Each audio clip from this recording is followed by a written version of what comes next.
is Thursday, February 29, 2024.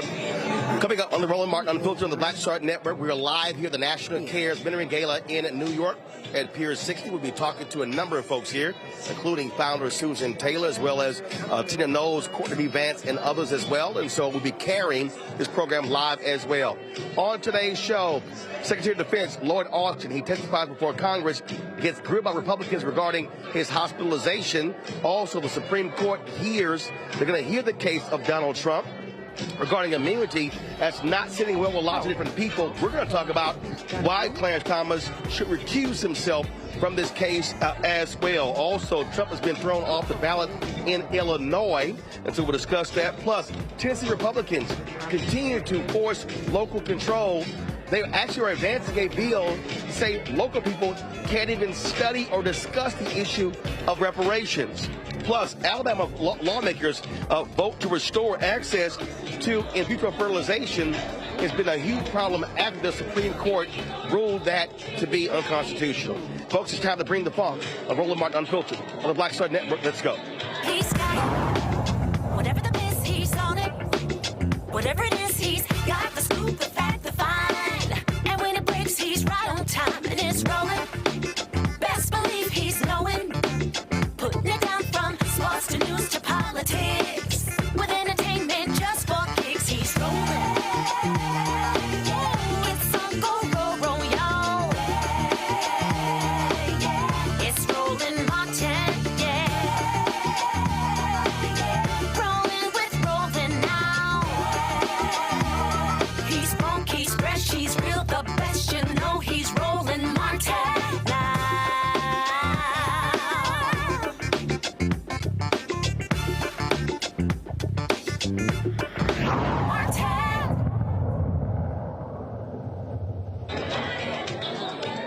Hey folks, Roland Martin here, broadcasting live from Pier 60. We're here at the National Cares Mentoring Gala that's taking place here. And so folks are already coming in for the reception. The program is going to start in about an hour. We're going to be broadcasting it, streaming it right here on Roland Martin Unfiltered and on the Black Star Network. And so you're not going to miss any of that. Kenny Lattimore performing. It's being hosted by Sherry Shepard. They're honoring a number of different people. We're going to be hearing from a number of folks that will be coming through here as well, including founder Susan Taylor. So we look forward to that. But let's talk about what's happening in the news. Today on Capitol Hill, Pentagon Secretary Lloyd Austin, Secretary of Defense, he testified before Congress. Remember, he was hospitalized in December with prostate cancer. Did not tell the White House, did not tell members of Congress, caused a huge brouhaha here in D.C. He did apologize for that, but it didn't stop Republicans from grilling him. Here is some of today's testimony. Know that Congress has some legitimate concerns about some issues around my illness. So let me start by thanking all those who've offered me well wishes after my recent cancer treatment and hospital stay. I very much appreciate your kind words, and I received world-class medical care at Walter Reed.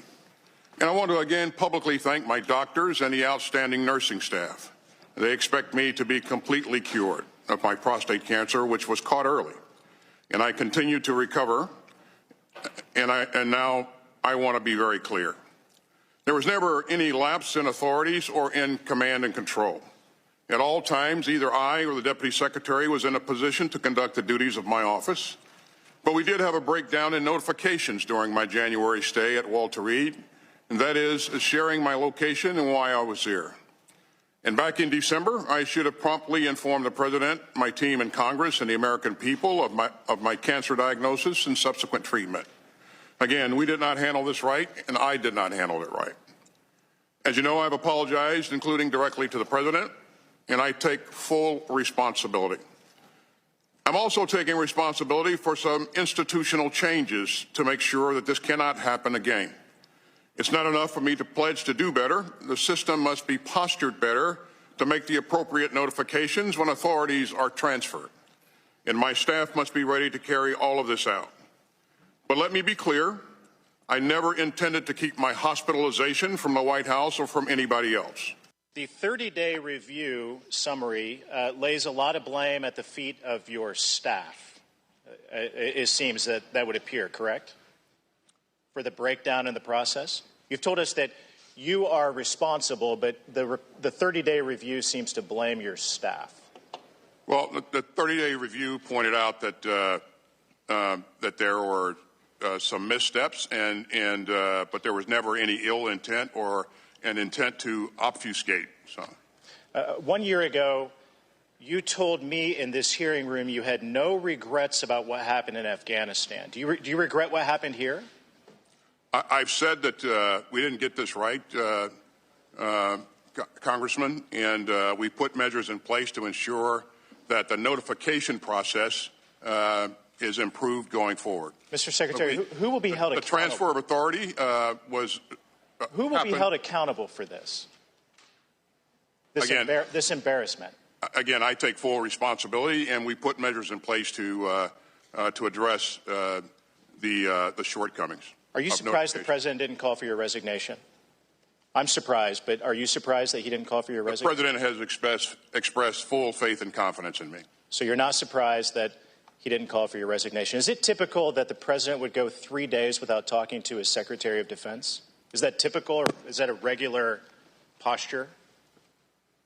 Do you usually go days without talking to the commander? I mean, that can happen. It depends on whether or not the president's on travel. If I'm on travel, there are times when we do go days without direct communication. So the big issue for me here is either the president is that aloof or you are irrelevant.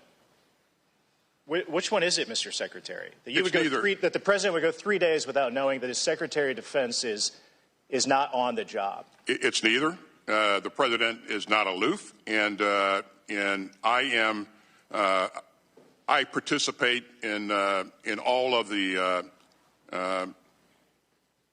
Let me ask you this. On January 2nd, while you were in the hospital, President Biden was vacationing in the Caribbean.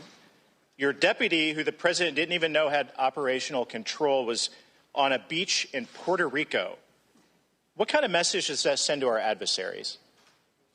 The key piece is that, number one, the deputy has the ability to, she has access to secure communications. She has the ability to participate in decision-making processes from wherever she is. Mr. Secretary, our adversaries should fear us, and what you've done has embarrassed us. And let me sum this up by this.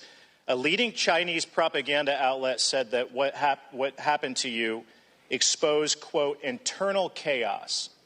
A leading Russian propaganda outlet said that your disappearance, quote, effectively compromised the gentleman's time's expired. Chair now recognizes the chair now recognizes the ranking member. First of all, let me say it is not. All right, folks, just introduce our panel. Reese Colbert, host of Sirius XM Radio, coming to us out of D.C. Dr. Greg Hart, Department of Afro-American Studies at Howard University out of D.C. Lauren Victoria Burke, of course, with Black Press USA out of Arlington, Virginia. Lauren, I'll start with you. Those last questions by Republicans are beyond ideology. This notion that somehow we didn't have communication, what would our adversaries think, and why in the hell would a member of Congress be even quoting a Russian propaganda outlet and a Chinese propaganda outlet? Isn't that what they do? Propaganda?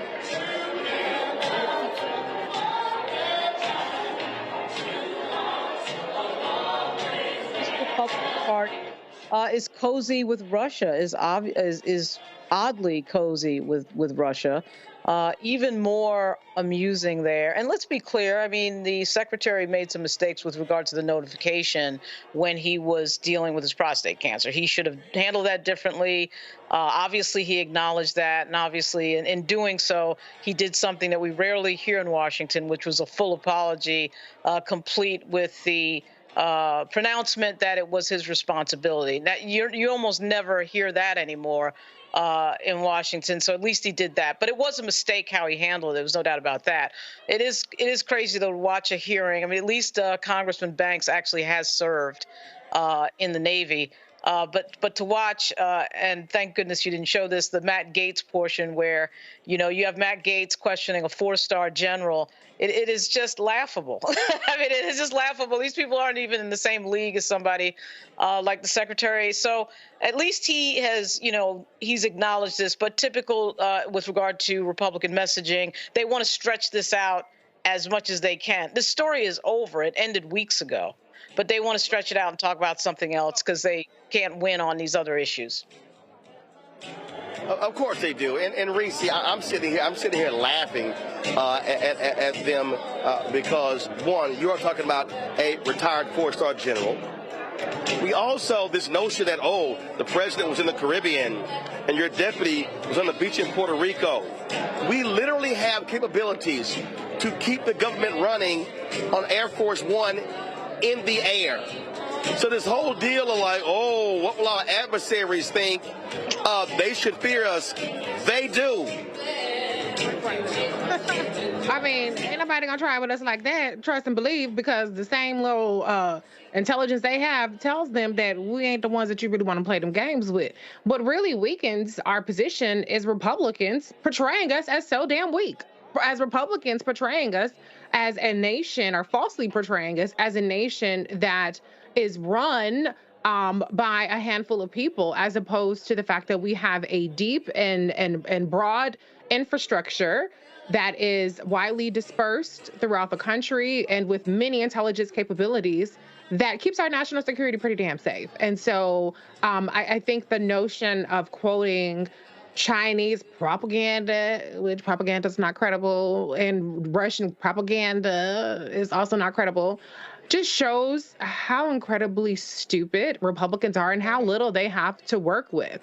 But let's not act like Lloyd Austin pulled a Kate Middleton, who hasn't been seen for 3 months. Who knows what's going on with her? I mean, he was in the hospital. He had prostate cancer. He took some calls, probably was on some Zooms, and went on about his business. He acknowledged that he did have some wrongdoing. But shit, nobody died, so what's the problem? Okay, like, come on. We have bigger fish to fry than this. Right, and the reality is he screwed up, okay? He screwed up. Yeah. We'll discuss this.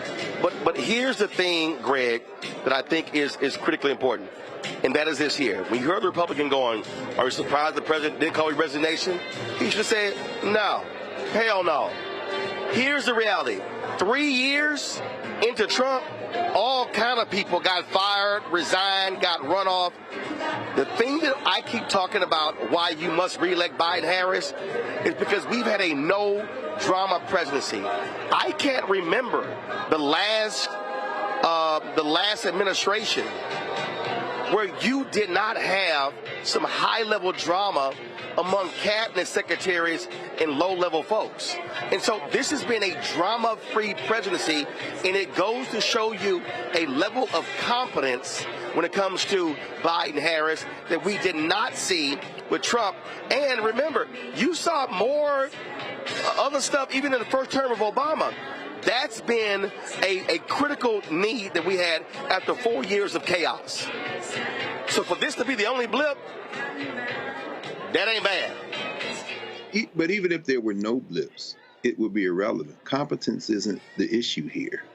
Policy isn't the issue here. Congressman Kahana out of California asked Secretary Austin how many Palestinian women and children have been killed, and the Secretary of Defense said that about 25,000. And then when he asked how many munitions has the United States given Israel, and also he made note at that moment that the United Nations has said that arming Israel now could be considered a war crime, and the Secretary of Defense didn't know the number, and Ro Khanna told him 21,000 munitions have been given to the killers in Israel as they slaughtered the Palestinian people. In other words, it's not about ideology, it's not about competence. The snot-nosed Jim Banks from the Indiana Third is what it's about. It's about politics.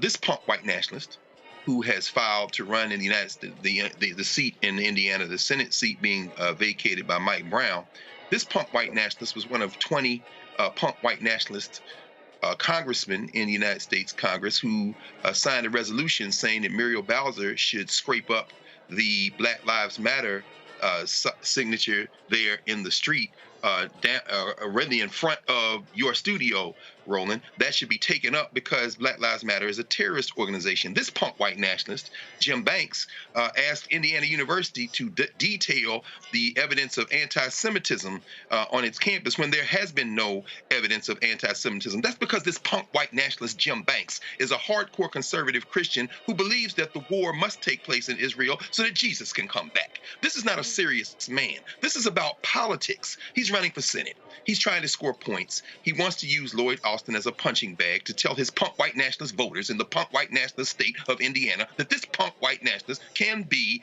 trusted to enact a punk white nationalist agenda in the federal legislature. It had nothing to do with competence, nothing to do with ideology. Indeed, indeed. All right, hold tight 1 second. We come back. I want to talk about the Supreme Court taking up this Trump immunity case and why it's important for Clarence Thomas to recuse himself. We know he doesn't have the guts or the credibility to actually do that.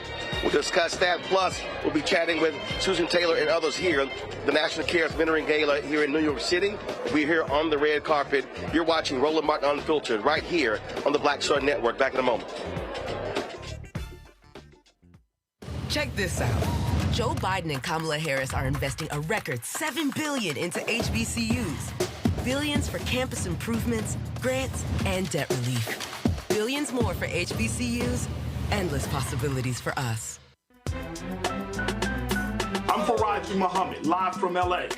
And this is The Culture. The Culture is a two-way conversation. You and me. We talk about the stories, politics, the good, the bad, and the downright ugly. So join our community every day at 3 p.m. Eastern and let your voice be heard. Hey, we're all in this together. So let's talk about it and see what kind of trouble we can get into. It's The Culture, weekdays at 3, only on the Black Star Network.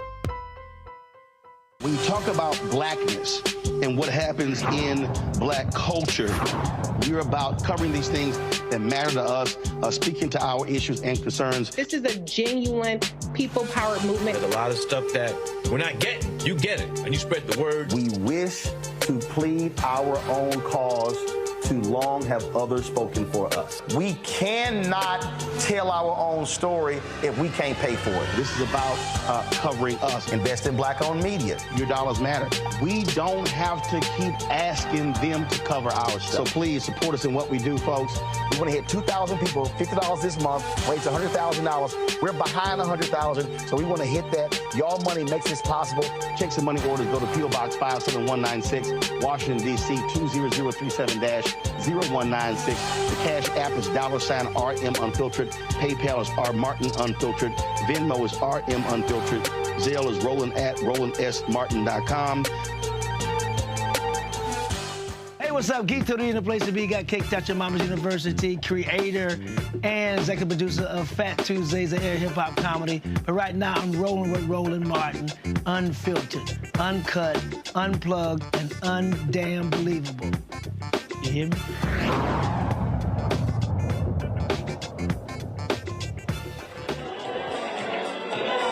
All right, folks, welcome back to Roland Martin Unfiltered here on the Black Star Network. We're live at National Cares Mentoring Gala.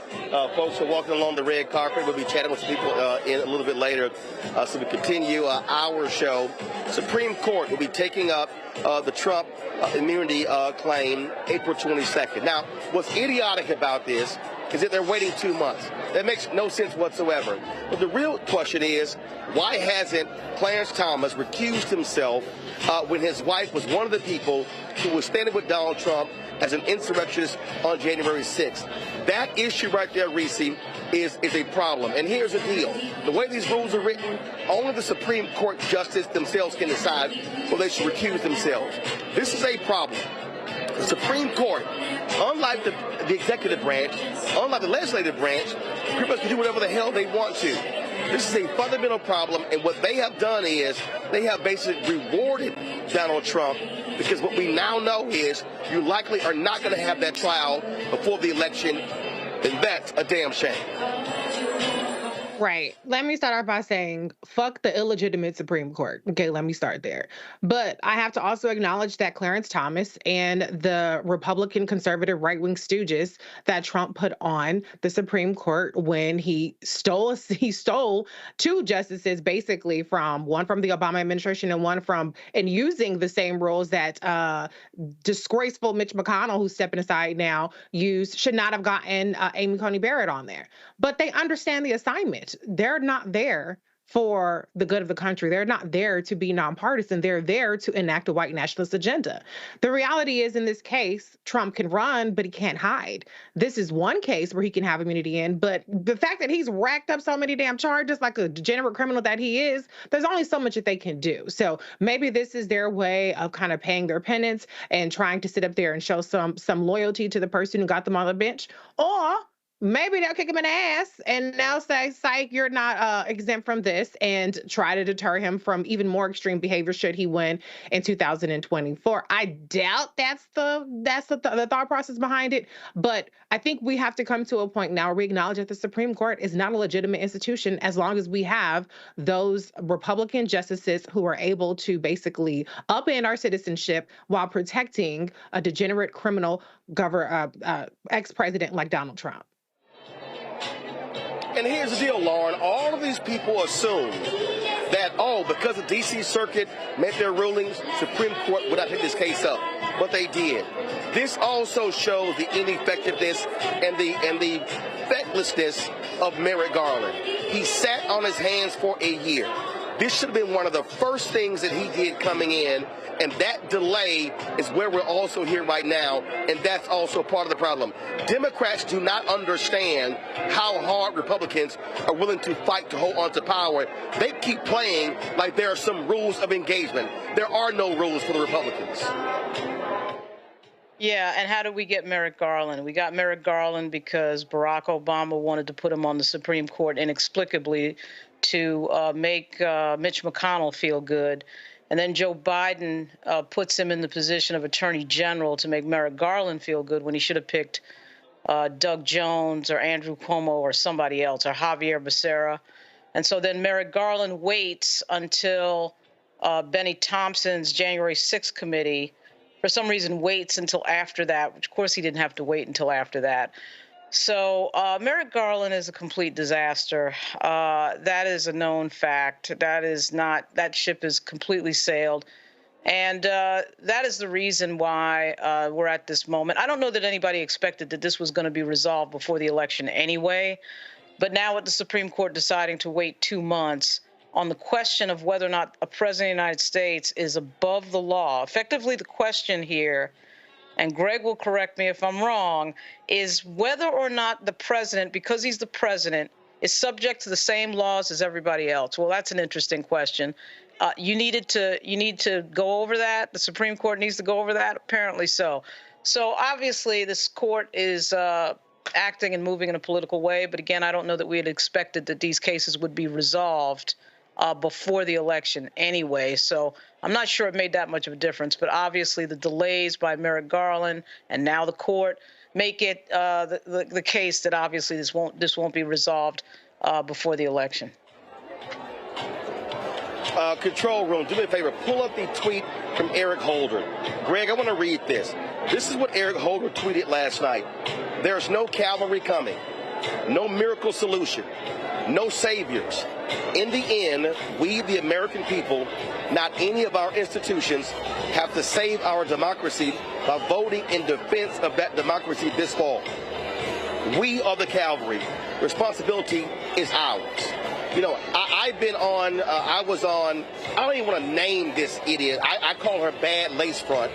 She's one of these loudmouths on YouTube. And you know what, matter of fact, I'm just gonna go ahead and say it.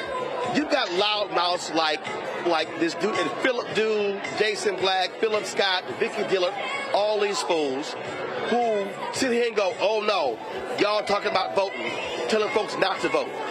These idiots do not understand what these folks plan on doing.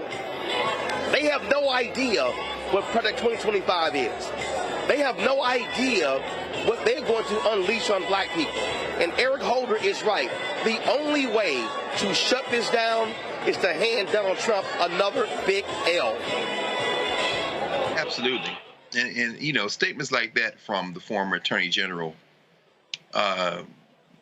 probably should remind us of why there was talk that he did not want to return to the Attorney General's office in the second Obama term. And of course, eventually he did, and Loretta Lynch came in. You know, I'm not going to put this on Barack Obama, because if people by now don't understand what Barack Obama was and what he wasn't, then perhaps we should just go to school another day. You might have to put another show on the network, Roland, to walk through the politics of that. But yes, one of the greatest affirmative action hires of the 21st century, Merrick Garland, has proven that once again white men fail up. And you're right, Lauren. I mean, think about this: the idea that the Supreme Court, first of all, would take this case. There are 179 circuit court judges in this country. Jeff Toobin just put an article in the New York Review of Books, of all people, talking about that Fifth Circuit, and he mentioned that Trump got confirmation of 54 circuit and 174 district judges, and to date, Biden has confirmed 40 circuit judges, 134 district judges, and has 22 nominees pending, including some nominees being held up by some of these white nationalists in the southern states. This is where we see the value for the white nationalists of making sure that agents of chaos like these YouTube warriors are amplified and others are put in the stream so that people will not vote. Why? Because they have seized and have control of the federal judiciary. This should not have gone to the Supreme Court. But when the Supreme Court took this case, and we don't know whether it was 4 that voted or more that voted to take the case, the fact that they said that the reason they took the case, one of the reasons they take the case, is because there's potential irreparable harm to Trump if this isn't resolved. What's the irreparable harm? That you can't be president of the United States again? It is so nakedly political, as Reese and Lauren have said. It is so nakedly political that they should be ashamed, except as we see, there is no shame. There is no Calvary coming. And if you don't think these people aren't lining up to run a Boston, don't vote and get ready for it. But don't say, as Roland Martin always said, we didn't try to tell you. That's right. And speaking of that, Greg, today the NAACP LDF sent out a tweet specifically talking about the number of folks that have been confirmed. And let me pull this up here, because I was going to actually post it there on social media. And it's the kind of information that people need to understand. Okay, you're seeing more and more federal judges, and a significant number of them, actually the Leadership Conference on Civil Rights. And so give me 1 second. There we go. Give me 1 second. So I want to give folks this number so they can understand what is happening around us. I think a lot of us are confused. The tweet said, the Senate just confirmed Judge Julie Sneed, making her the 3rd black woman to serve as a lifetime judge of the Middle District of Florida.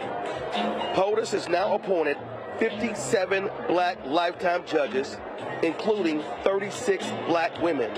This matters. So, Reese, for all these Simple Simons out here who go, oh, ain't nothing happened with black people, these are federal judges for life. These are people who will have the power to do the exact same thing these MAGA judges are doing. And anybody black out there who says that federal judges do not matter, they have got to be outside of their minds. Right. I mean, look at what kind of damage the federal judiciary has been able to do, and even some of these state judiciaries have been able to do under a democratically led administration. I mean, affirmative action gone, Roe v. Wade gone, Alabama.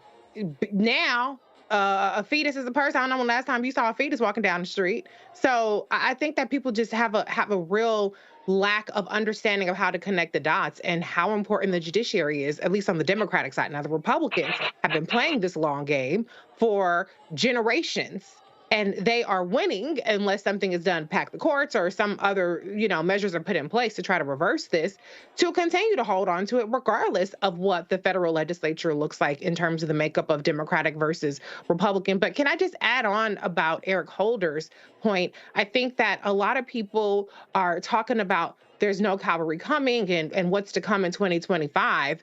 The shit is with us right now.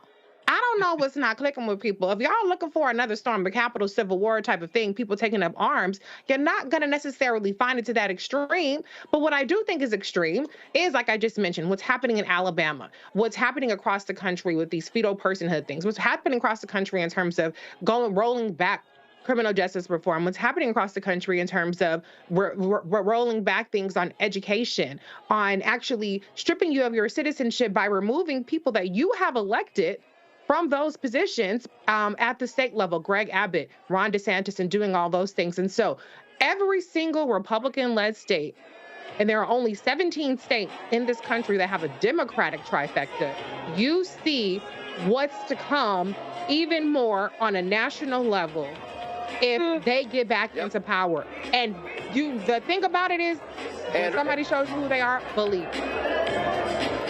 And I'll say this here before I got to go to break, and that is this here. Senator Dick Durbin needs to get off his behind and stop letting this blue sip stuff happen. Democrats may not control the Senate in January or the presidency. They better be confirming every judge they can right now. Going to a break, we come back. We'll be live from the National Cares Mentoring Gala red carpet. Got some folks I'll be chatting with, including Ken Lattimore. You're watching Roland Martin Unfiltered on the Black Star Network. Back in a moment.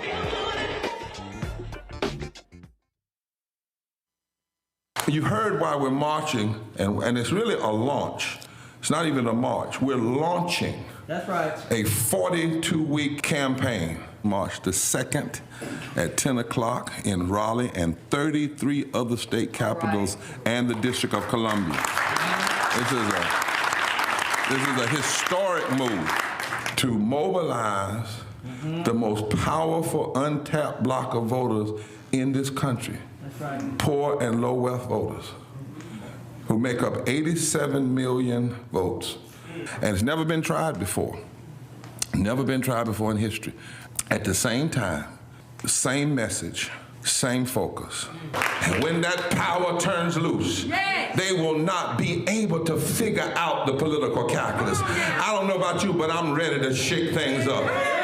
I'm ready to get up out of the valley. I'm ready for God to put his spirit on us.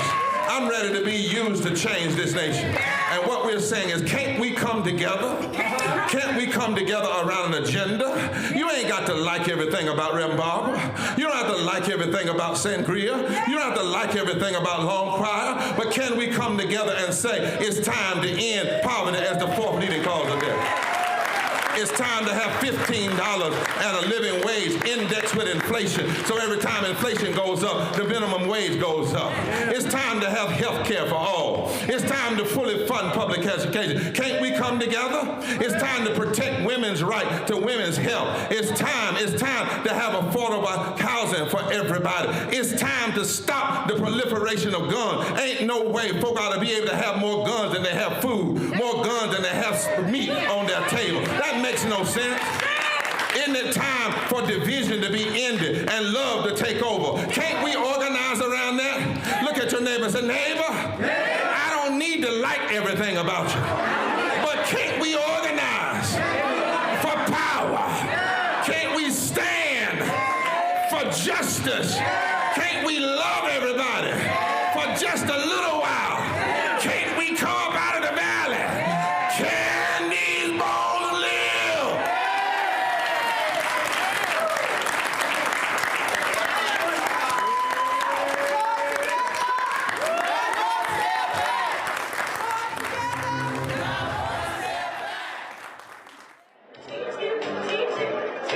All right, folks, we're here at the National Cares Mentoring Gala in New York City, and so I'm going to sit here and chat with a couple of people. Where did Kenny go? So how you going? Stay right there. Slide it, step up.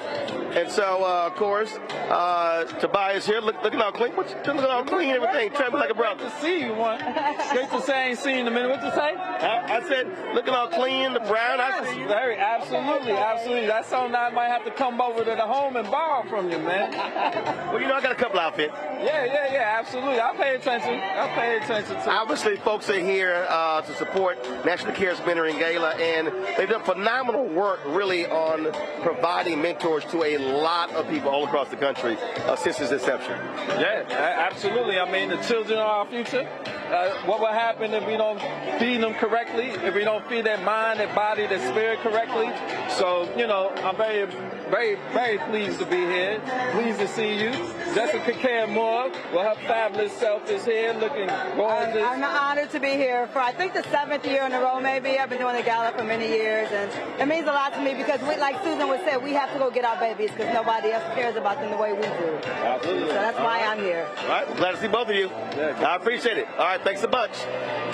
Here we go. Step on in, Mr. Clean. How you doing, baby? You all good? Good to see you, my brother. Yes, sir. Yes, sir. Yes, sir. So what's happening?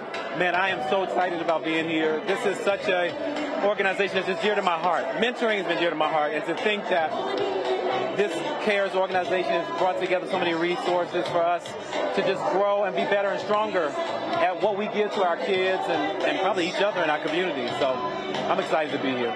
For you growing up, who were your mentors? Wow. See, I had a great bonus dad because my parents divorced when I was 2. And my dad is a great part of my life, too. I want to make sure that's clear.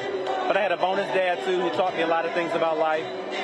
There's a guy named Frank Wilson, who's a pastor, who, as a grown man, I needed, you know, a lot of times we think it's just about kids, but I needed mentors all through my entire life, and I still have mentors to this day. But Frank Wilson was a great pastor. We know his daughters. Well, you guys that are listening may know his daughters because one of his daughters is Fawn Weaver, who's Uncle Nearest, and he has 5 amazing daughters, and he has a son as well, and still found the time to pour in my life. I mean, he was one that would just pick me up and say, "Let's go fishing," and it was out there on the lake fishing that you got your best life lessons. He walked me through my divorce. I mean, just being real. So you all know that was about 10 years ago in my life. I still needed mentors to help me to just guide through some rough areas. I think that's the thing that a lot of people don't understand. So when we talk about mentors, it's not a question of just if you were a child. The reality is there are people who you can bounce things off of. People, and they're not necessarily in your sphere of influence, in the area that you're in. Absolutely. And so that's the other thing. That can give you different perspectives on life. So this is so important. And if there's anything that I see this originally happening at this organization, and that is equipping people so that we're able to deal with different traumas and things that folks have gone through. Because a lot of times we think we know. I don't know, we think we know other people's experiences. But to have people help to train and make that mentorship even stronger, I think it's going to be a big important part of this organization. All right. We're looking forward to you singing tonight, brother. Thank you. I got a lot of love. A lot of love to sing about. So. All right. We appreciate it. Thanks a bunch. Thank you. All right, y'all. Appreciate it. Thanks a bunch. Y'all, Kenny Lattimore there. So in a second, we're going to chat with Sherri Shepherd, of course, with her wonderful daytime talk show, where she's been killing the game.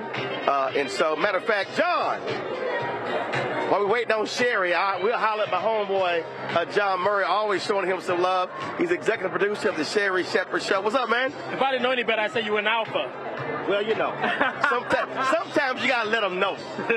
You look good, man. I appreciate likewise. It's a wonderful night to be here celebrating mentorship. Indeed. The iconic Susan Taylor. The mentorship, I was talking with Kenny, that it happens through one's whole life. And even in the job that you have, there were people who played critical roles who were mentoring you to accept this responsibility. Yeah, there were 4 people. The late Heather Gray, who was the showrunner at The Talk. Twitch, who was an executive producer at Ellen. The late, great Bill Getty, who I met through Sherri Shepherd at The View. Him and Barbara Walters started The View. I'm tongue-tied tonight. And Kat McKenzie, who is the executive producer of GMA3. I worked on that show. It was my first gig in 2021 when the world was opening back up after the pandemic. And when I went on this journey with Sherri, I needed to talk to people who were working in the space, and they all helped me very much, man. And what people don't understand is there are also folks who are in your space who you bounce up. And if people don't understand the conversations that we have, because everything ain't always rosy in this business. No, it's not. And I have to say, you've been a great mentor to me, man. You're somebody, not just me, but black men and women in this business call for advice, direction, perspective. You've kept a lot of us from jumping off the ledge and saving ourselves when we were about to be in trouble. And so I appreciate you for the role that you play, because adults need mentors too, man. Absolutely. Absolutely. Baby, it's always good to see you. I'm about to chat with your girl in a second. Y'all been killing it with the show. Man, the ratings are good. The demo is excellent. The folks are watching, and we're having a good time. All right, John, I appreciate it. All right, then. So that's John Murray, executive producer of the Sherri Shepherd Show. We're about to grab Sherri in just a second. She's sitting here taking some photos right now. We got other people who are coming down. I saw recorded by our Courtney B. Vance for a second, so we'll have to grab him. What's going on, baby? What's happening? Did you and Kenny Lattimore exchange emails with the color scheme? Okay, and Courtney Vance. He is on blue as well. I don't know what is going on, but we are the blue family. Absolutely. Y'all let everybody else know. I know. I'm loving this. What's going on? Nothing. I'm very excited to be here. I'm just like, Susan Taylor called me, and I just couldn't say anything but yes, especially when she told me the mission for the love of our children. So I was like, you know what, our kids are not being protected. Our little brown girls and our brown boys, they're not being protected, and it is up to us. If they can't look to us to protect them and help them get out of the trauma and this generational curse of poverty and self-esteem, low self-esteem, who are they going to look to? Now, you know that's how that call went. The call went, Sherri, February 29th, yes. 7 p.m. February 29th, 7 p.m. You said, and you were like, yes. That's all Susan said. That's all, you know when Susan Taylor calls you? I mean, first of all, I've been reading Essence for I don't know how long. When Susan Taylor calls and says, hello, this is Susan Taylor, you drop the phone and you go, oh, yeah, whatever you want. Absolutely. First of all, show's going great. Thank you, Roland. I'm trying really hard. I'm pretty serious about the art of funny. So yeah, I mean, no, but funny. I mean, in your job. But again, you never gave up on saying, I can do this. Y'all don't think so, but I can do this. You know what? It's so funny trying to convince people that you can do what you dreamed about for 30-something years, 23 years. And I'm so glad I'm glad that I got it now, because I understand the assignment. I understand exactly when I walk out that door what I'm supposed to be bringing. So it's so not about me. In my 20s, it would have been about me. But now it's like, no, it's about what am I bringing? How am I being a vessel to show people that side of God that is love, light, laughter, and fun. And then when Oprah said, here's a baton, you done lost your mind. I'm still call and go, is this baton real? So the fact that Oprah even turned down other shows to come on to my show meant a lot. And to have her as a mentor, you know, I got these women, Gayle King, Oprah, Robin Roberts, Whoopi Goldberg. You know, you can't beat these women as mentors for a talk show. Always good to see you, darling. Love you, baby. You too, bro. All right, God. That's Sherri Shepherd, host of the Sherri Shepherd Show. We got Kefra Burns here, of course. He is the husband of Susan Taylor. A bad brother in his own right, doing his thing, doing amazing things. And so I'm going to grab him in a second. Let me grab Kefra right here. Looking clean, my brother. Thank you. So let me explain this something. So y'all know every time, y'all know how y'all black women are. So y'all see a good-looking brother, y'all tell the wife, oh, baby, you're doing a great job. And when you see a good-looking wife, the husband don't get no credit. I always give Kefra credit for Susan looking 50 years old, even though she's 75. So I always give it to you. That's all. No. You got something to do with that, too. I try to take care of her. You know what the community would do to me? No, damn that. I'm going to get it. If sisters always trying to get a woman credit, I'm going to get a husband some credit. Give me a little bit. I'm going to give you a little bit. You know, the one to keep the beat. Yes, That's sir. Right. Man, you've been on this ride with Susan. What has it been like to see go from idea to this? This started out we were on vacation someplace trying to figure out what are we going to do. This was after Hurricane Katrina. And we were on the beach trying to figure out what can we do, you know, and we had the Essence Music Festival. We said we can't go back to New Orleans anyway. We're going to go to Houston, right? But we can't just go back to the Essence Music Festival and have a party. We got to do something else. We got to call out to the community. We got to do something about, you know, to help our folk, not only in Katrina, but especially our children. So what are we going to do? We're going to call the brothers together. I don't know if you were there for that. No, I was there. Yeah, that's right. The brothers got together, pledged that we were going to do something. Nothing happened. And so we were on the beach saying, what are we going to do? Susan said, we got a mentor. You know, we got to call the community together to put their hands on the shoulders of vulnerable black kids and everybody make a commitment. That's the only way this is going to happen. You know, we didn't come up and get where we are by ourselves. All of us had mentors. You know what I mean? Elsewise, I wouldn't be here at all. You know, I wouldn't be here. So that's how it started on the beach. They had blackberries back then. Blackberry. Susan had muscles right here in her thumbs, you know, from working on her BlackBerry, right? She put most of CARES together on her BlackBerry. Wow. Yeah. She's amazing. Well, it is amazing. It's great to be here. So look forward to this gala. Always good to see you, my brother. Yeah, good to see you. Yes, always. sir. Yeah. All right, then. I'll see you a little bit later. Kepler Burns, y'all. That's my man. Thank you. All right, y'all. I'm looking down this. Appreciate it, baby. Go right ahead. I'm looking down this carpet. So I'm going to do this here. I'm going to go to a break. I'm going to come back. Hopefully, I'm going to grab Susan, and then I'm going to try to grab Courtney Vance as well. You're watching Roland Martin Unfiltered right here on the Black Star Network. Check this out. Joe Biden and Kamala Harris are investing a record $7 billion into HBCUs. Billions for campus improvements, grants, and debt relief. Billions more for HBCUs. Endless possibilities for us. For the last 15 or maybe 16 years, 18 years, I'll say, since when I moved to LA, I hadn't had a break. I hadn't had a vacation, probably a week vacation here or there. Right. This year, after I got finished doing Queen Sugar and we wrapped it out, because I knew I had 2 TV shows coming on at the same time, I said, I'm going to take a little break.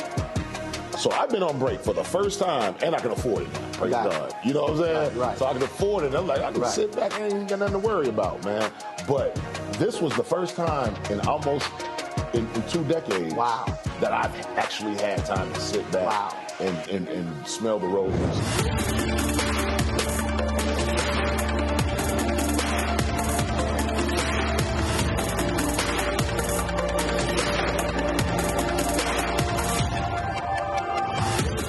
Next on the Black Table with me, Greg Carr. Democracy in the United States is under siege. On this list of bad actors, it's easy to point out the Donald Trumps, the Marjorie Taylor Greens, or even the United States Supreme Court as the primary villains. But as David Pepper, author, scholar, and former politician himself says, there's another factor that trumps them all and resides much closer to many of our homes. His book is Laboratories of Autocracy, a wake-up call from behind the lines. So these state houses get hijacked by the far right, then they gerrymander, they suppress the opposition, and that allows them to legislate in a way that doesn't reflect the people of that state. David Pepper joins us on the next Black Table, here on the Black Star Network. I'm Dee Barnes, and on the next frequency, Professor Janelle Hobson joins us to talk about hip-hop and its intersection with feminism and racial equality, plus her enlightening work with Ms. Magazine and how the great Harriet Tubman connects with women in hip-hop. So it was not hard for me to go from Harriet Tubman to hip-hop, honestly, because it is a legacy of Black women's resistance and Black women supporting our communities. That's what Harriet Tubman did. That's on the frequency on the Black Star Network. Hello, we're the Critter Fixers. I'm Dr. Bernard Hodges. And I'm Dr. Terrence Ferguson. And you're tuned in to Roland Martin Unfiltered.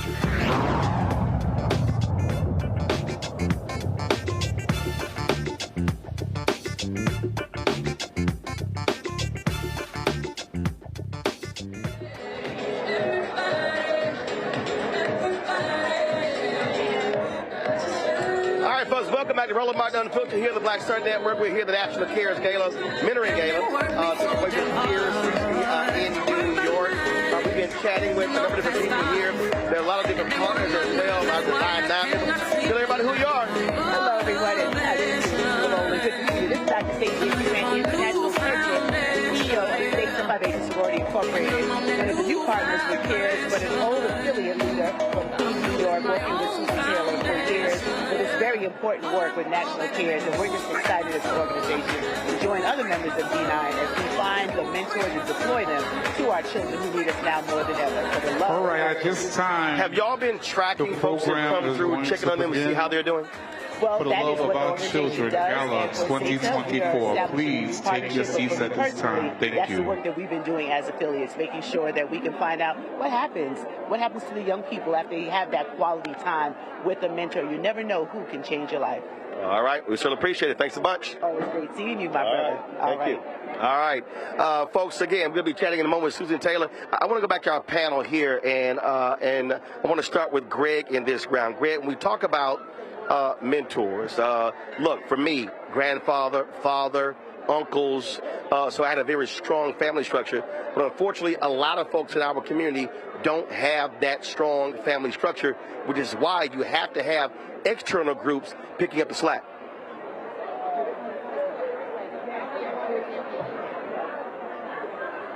Everybody's birthday is only once every 4 years on this leap day.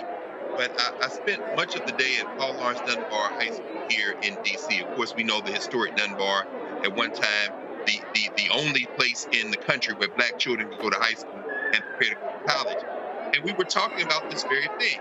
Mentors, the Greek word, or jegnas, to use one of the words that Amharic, Ethiopian. And what we talked with these young people about was the fact that regardless of if you have someone in your house or in your community or not, when you find elders, when you find others who are willing to share with their experiences, you should drink it up. You should listen to them. You should interact with them. You should build your network. And so there's nothing like what happens in our community when adults, when people invested in the future of our people, look at young people and say, I'm not going to talk to you. I'm going to talk with you. I'm not going to walk in front of you and lead you. I'm going to walk side by side with you. That form of courage and investment and expectation is really the only way we can move forward, because as the ancient Egyptians would say, when you are dealing with a young person, you're really training your replacement. So that's what we're doing. We're training our replacement to engage in the work that you're covering. Joining us right now is the founder of National Cares, Susan Taylor. What's happening? Hello, Roland Martin. Look at you, looking like the king. You are. I'm the judge here chilling. The king you are. Thank you for tonight. We're so excited to be here for our children, to be in this gorgeous spot and with your gorgeous self and, Black America, gathering with our allies to do the good work. National Cares Mentoring Movement for the love of our children, Gala. So I was talking to Kefra, and he said this thing started, y'all were on the beach like, what we gonna do? And he said you basically almost rubbed your thumbs off on a BlackBerry with this idea. It's so true. I miss my BlackBerry, but that's another story. Because, Katrina just devastated New Orleans, the home of the Essence Music Festival. And I said, we can't go back and do what we've done. We have to deepen our commitment. We have to do something to protect our children. And just in being still and listening in, Holy Spirit said mentoring. And so we brought people together over several days in New Orleans, and we asked them to go back to their respective cities and to mentor the children. But we needed to do more than that, because they didn't. And so I started Essence Cares. And then when I wrote about it, people just reached out and said, we need this in our city. And I said, you know what? Got to rename it, because they couldn't use the name Essence, so we named it the National Cares Mentoring Movement. And we started building, first in Atlanta, and then we replicated that model, recruiting mentors, training them, and then deploying them to where our children were struggling and losing ground in, poverty schools, in incarceration, forgotten, struggling, depressed, and now suicidal. So this is our work. We work where the harms of poverty live. We're not afraid of our people. We are standing on the shoulders of ancestors who didn't even have shoes. So this is the work that we're doing, and we're serious about it. So in how many cities now? We're in, wow. We are in 58 cities and 26 states. And are you surprised that how quickly it developed? Because that's not always easy. You know something, Roland? I want to be wherever the children are struggling. What surprises me is that we have to work so hard to get people to care. You know, I mean, we are living in social media. We know everything about celebrities, but we don't know enough about our own history, culture, what our people withstood for our arrival, and what our responsibilities are today. That's what I want. I want black people to get along with one another, to agree, and to learn how to link arms and aims in peace and build together. That's the vision, you know. All right. Well, look, program's about to start, and so you got to go.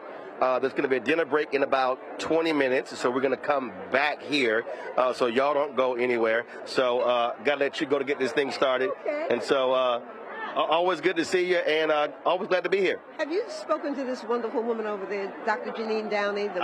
I have not, but again, after the dinner break, I can do that. You can do that. Okay, you got to know a dermatologist par excellence. All right. Appreciate it. Thank you. Good to see you. Okay. Folks, we're going to do this here. Actually, we'll do this here. Let me go to Laura. Lauren, I asked the same question to Greg when we talked about how critically important mentors are for you. Who was it? Actually, Cokie Roberts, interestingly enough. Cokie Roberts was really my first big journalism job, which was at ABC News. And she pushed me to graduate. I was failing a math class at American University over and over again. But she still hired me. And she taught me the business of broadcast journalism, and it was unbelievable. She made sure I went on the trips of all the trips that all the correspondents got to go on. She made sure I was always positioned to meet all the people that I needed to meet to excel, and she was fantastic. Unbelievable person. All right, hold tight once. So here's what we're going to do. We're going to switch the audio to the room. We're going to pick up the program, and we're going to go to a break. We're going to come back to the program, and then I'll check back in with our panel in about 20 minutes, folks. So don't go anywhere. We're not stopping the live stream. We're just going into the room for the beginning of the program. You're watching Roland Martin Unfiltered on the Black Star Network. You heard why we're marching, and it's really a launch. It's not even a march. We're launching. That's right. A 42-week campaign. March the 2nd at 10 o'clock in Raleigh and 33 other state capitals and the District of Columbia. This is a historic move to mobilize the most powerful untapped block of voters in this country. That's right. Poor and low wealth voters who make up 87 million votes. And it's never been tried before. Never been tried before in history. At the same time, same message, same focus. And when that power turns loose, they will not be able to figure out the political calculus. I don't know about you, but I'm ready to shake things up. I'm ready to get up out of the valley. I'm ready for God to put his spirit on us. I'm ready to be used to change this nation. And what we're saying is, can't we come together? Can't we come together around an agenda? You ain't got to like everything about Rembaba. You don't have to like everything about Sangria. You don't have to like everything about Long Choir. But can we come together and say, it's time to end poverty as the fourth leading cause of death? It's time to have $15 and a living wage indexed with inflation. So every time inflation goes up, the minimum wage goes up. It's time to have health care for all. It's time to fully fund public education. Can't we come together? It's time to protect women's right to women's health. It's time to have affordable housing for everybody. It's time to stop the proliferation of guns. Ain't no way folk ought to be able to have more guns than they have food, more guns than they have meat on their table. That makes no sense. Isn't it time for division to be ended and love to take over? Can't we organize around that? Look at your neighbor and say, neighbor, I don't need to like everything about you, but can't we organize for power? Can't we stand for justice? Can't we love everybody for just a little while? Can't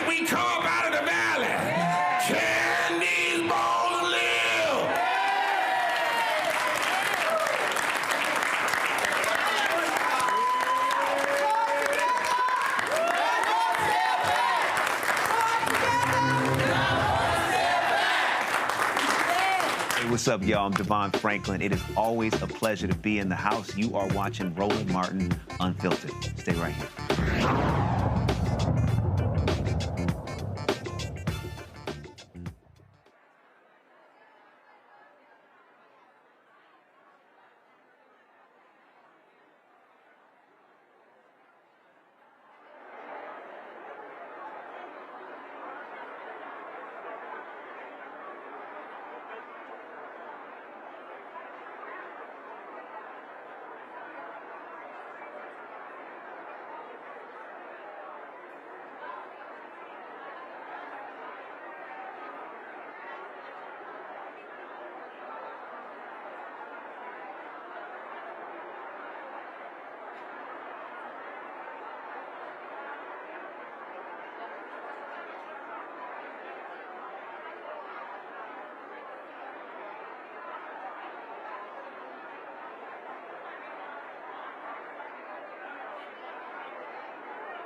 Okay, I'm gonna try that again because so many of you all were talking about how turned up y'all were gonna be when y'all came to this year's gala. Good evening, everyone. That's what I'm talking about. We're gonna keep that energy. Welcome to the National Cares Mentoring Movement 2024 for the Love of Our Children Gala. Woo, let's bring it up, y'all. That's right. We are so thrilled to have so many of our friends and family viewing online. So let's show them some love, y'all. Bring the energy up in the room. That's right. Tonight's program, hosted by the amazing Sherri Shepherd, is about to begin. And who better than Sherri to help us celebrate not only the courage and resilience of our young ones and women of courage who continue to defy the odds, climb many mountains, and move millions of dollars to poorly resourced communities so that our children and our world can get what they need. But for now, please listen to one of the greatest writers our world knows, a woman of courage. She embodies courage. She, along with other cherished women, led conversations we were once too afraid to have, but now cannot live without.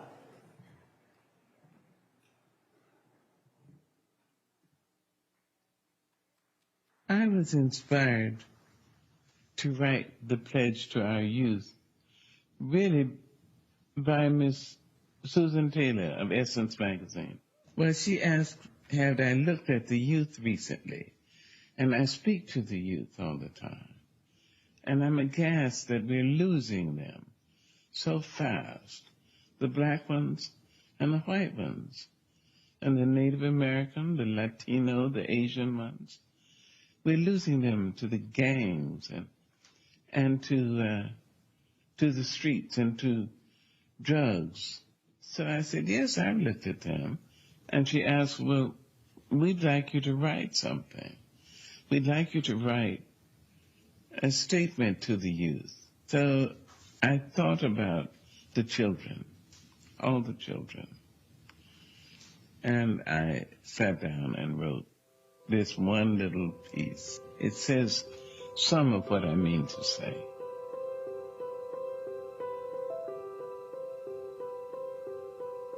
Young women,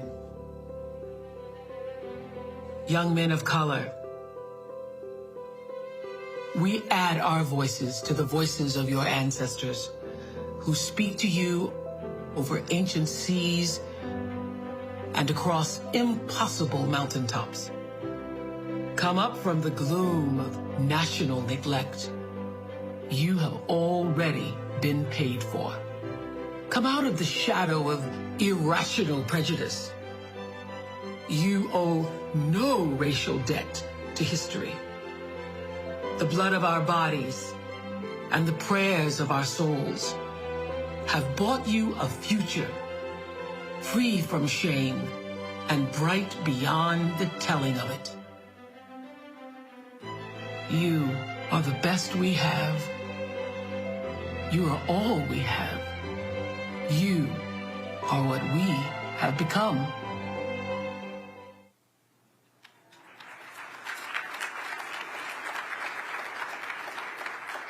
Thank you, Oprah Winfrey, and thank you to our treasured ancestor, Dr. Maya Angelou, for writing the beautiful pledge to our children for cares.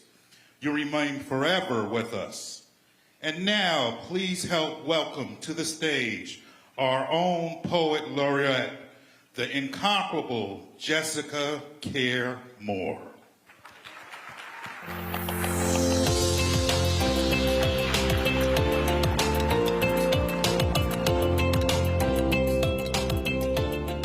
Hey family, how y'all doing? Y'all pretty? Sending greetings and love from the Black City of Detroit. Happy to be in the house.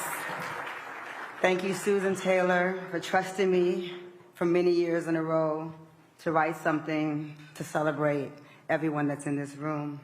And this year, I'm very honored to be celebrating the greatest of all time. That would be the Black woman.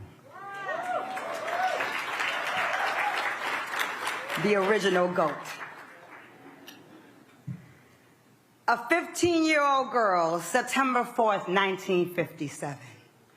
Head full of curls, wore a perfectly starched white and black dress. She wasn't planning to walk alone that day. Pushing past screams of hatred and threats against her life, Elizabeth Ann Eckert, face covered in dark glasses, still continued, walking the longest block of her life. The first black student to integrate a segregated American high school in Little Rock, Arkansas.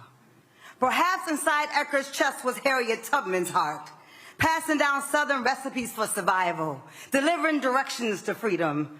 It's in the handshake. It's in the heartbreaks. It's in the eye roll. It's in the round of our hips. It's in the girl code. It's in the truth-telling. It's in our creative consciousness. It's in the undertow. Or maybe it was the race that gave flamboyant wings to Flojo and lives on through the bravery and speed of Sha'Carri Richardson. A speed that propelled a Jamaican girl in a rural township into off-track perfection. Women casting intentional spells of resilience, reimagining possibility for our daughters, showing up in the presence and power of God, unbroken. It is the only way to explain the existence of the locomotive energy of Dr. Trisha Bailey. Or maybe it is the courage of a girl named Grace, a Guyanese stream that never forgot her source. Girls allow full access to their imagination are unstoppable. It's in the intention. It's in the refusal to code switch, to wear our twisted locks, paint our nails a deep ruby red, press our hair with a Madam C.J. Walker hot comb, build empires and sons that love their mothers. It's in the refusal to allow them to disappear us. We alive in the work of philanthropist and mentor Susan Taylor Batten, doing the lifelong courageous work of racial equity. We are a Sheila Johnson empire striking black, a Susan Taylor pantheon of publishing, the essence of finding strength at all costs. We a shared community compass directing us back to ourselves when lost. Under a soprano sky, we find the power of self-preservation with every breath, every syllable from Sonia Sanchez. Sometimes it just takes one Detroit woman to refuse to sit at the back of the bus. It is the truth of Sojourner on the early battlefield for women's rights, an entryway, a passing through for all of us who find a way balancing motherhood and activism with the revolutionary spirit of Ida B. Wells. Glass ceiling still breaking in 2024 as Kimberly Dowdell, my sister, becomes the first black woman president of the American Institute of Architects.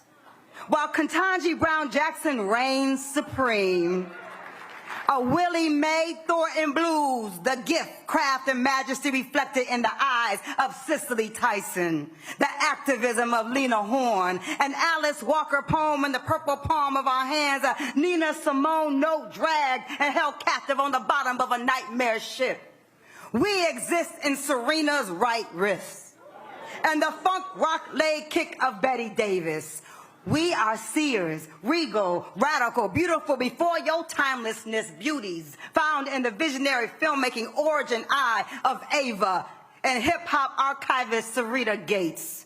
When you dream, you don't wait. You celebrate the queen and the light. Making space, Mae Jemison in flight, the audacious journey of Josephine Baker and her steadfast defiance against back doors. Our collective wonder held in the grip of a love only a bell hooks could reach. In the bluest eye of Morrison, the secrets we share and the laughter we blow out large as an Angela Davis 1971 Afro. We know deep loves and battle scars. Selma Burke and Betsar. Didn't Nikki Giovanni just travel to Mars? Don't we shapeshift Sankofa style back and forth through these stories of survival, Octavia? You remember who we be? The satirical wit and beautiful stutter of Ruby Dee. The reason why Entezaki wrote for Color Girls and Misty Copeland's body forever changed ballet. It's the way we move. We are the message. We are the message. The message is braided into cornrows. It's in the meals with no recipes. It's never having to ask for directions. It's an intuition. It's a knowing. It's a songbird force of Patina Miller. It's Roberta Flack for beginners. It's our stillness. It's in our walk. It's in our laughter. Our Gwendolyn Brooks cool. Our fierce Samara joy. We sculpted in the delicate brown, red, Alabama red poem, deep dark blue ocean, black clay of Catlett and Vinnie Bagwell. we age well. Through whispers and handfuls of prayers, we are the necessary fire in the belly that birthed American rock and roll. That birthed American rock and roll. It's personal for me. Resonating off the fingers of Sister Rosetta Tharpe strings. A vote for Shirley Chisholm, and Aretha is our queen. We are the miracle, the memory, and the message. Some days you might find us wearing dark sunglasses and a perfectly starched white, black, and white dress, taking a courageous, unplanned, long walk into our future, glancing back at the other women who propelled us across the line. Long live black women, the original greatest of all time. Thank you. I love us, and I love you. Thank you. Thank you, Susan. I love you. Enjoy your night. Give it up for Jessica Pierre Moore.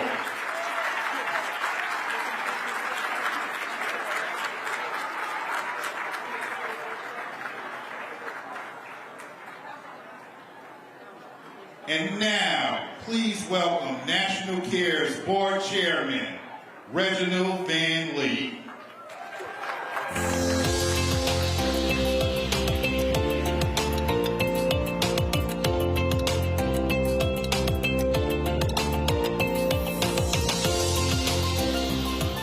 So why in the world do I have to follow that?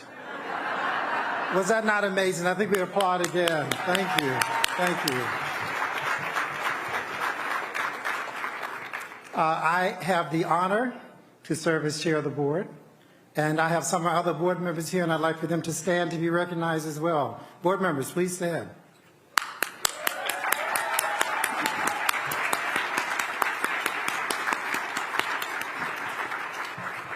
So one might ask, why do we do this? Why do we and the other board members do this? And I would steal from our founder and spiritual leader, Susan Taylor, who once said, hands that serve are holier than lips that pray. Let me say that again. Hands that serve are holier than lips that pray.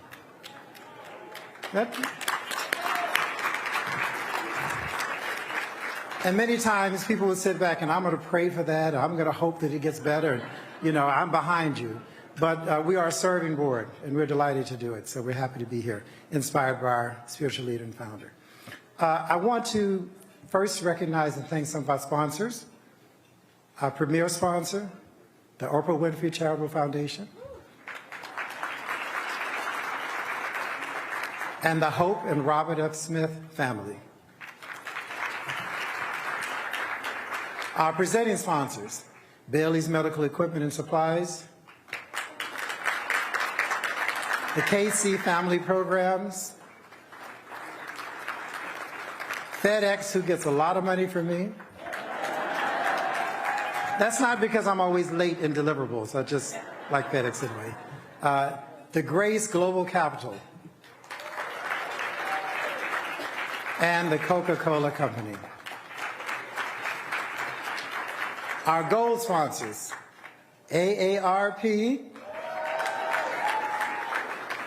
Lawada Kimbrough, and Stardust Fund. And to all our bronze sponsors, you mean so much to us. We value you. We appreciate your support.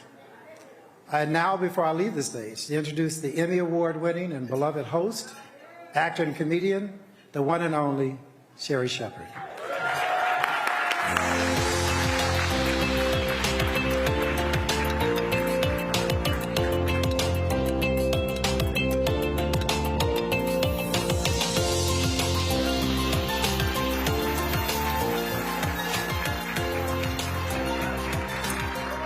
Thank you, Reggie. Thank you, Jessica. Hey, family. Hey.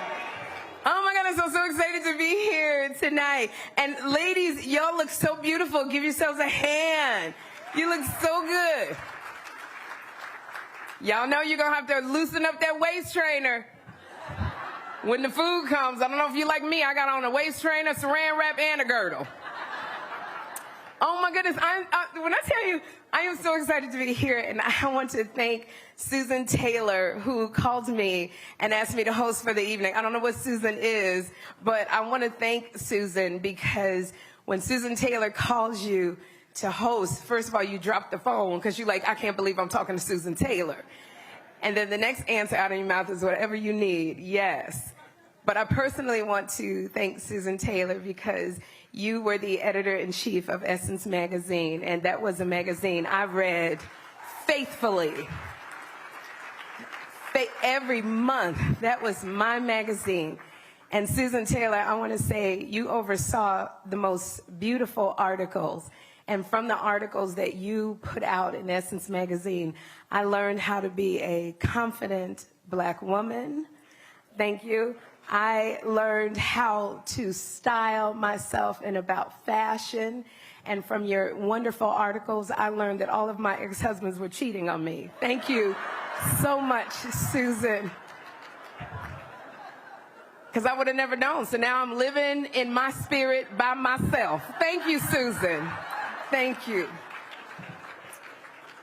Oh my gosh. And note to somebody, my feet are killing me. If you find my arches, can you Federal Express them back to me?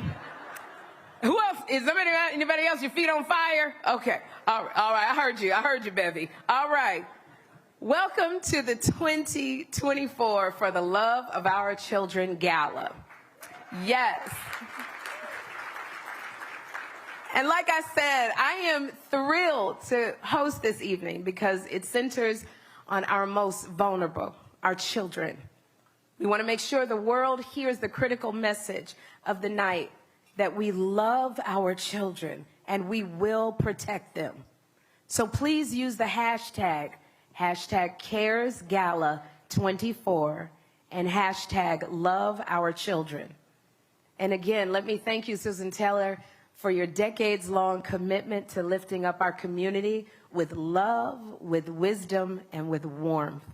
We are so grateful to you for issuing a call to love and action on behalf of our precious young, and one to honor incredible women of courage, Dr. Trisha Bailey, yes, Susan Taylor Batten, and Grace Vander Cruz. And I don't know about y'all, but I cannot wait to hear the smooth, the moving, the beautiful sounds of Kenny Lattimore. Now, let's do what we do when we come together. We're going to share some good food and drink, some good laughter, and lots of love. So would you help me welcome the fearless Reverend Al Sharpton, who will lead our blessing before we break bread.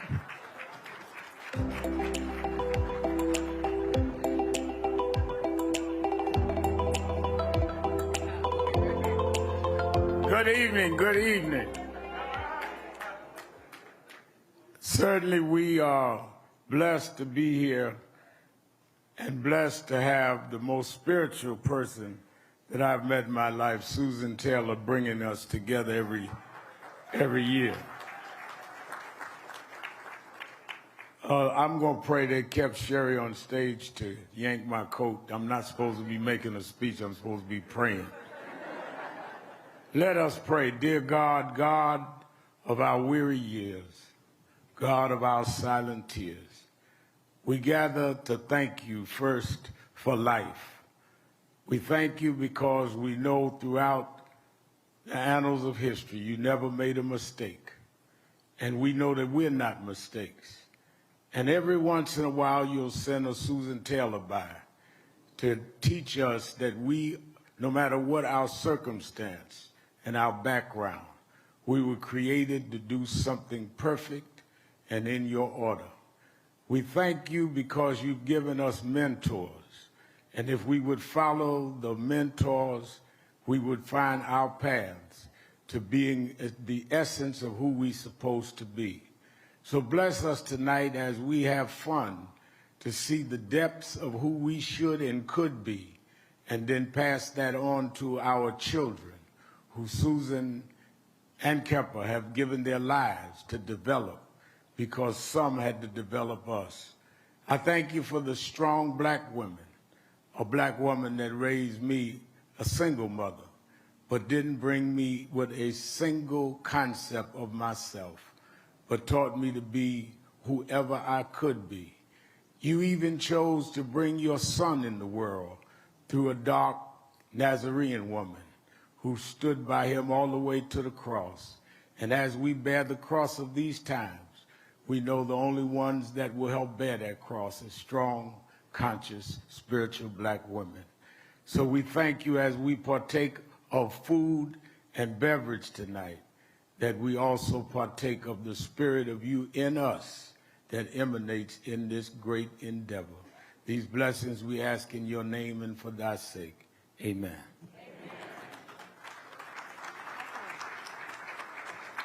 Ladies and gentlemen, dinner is served.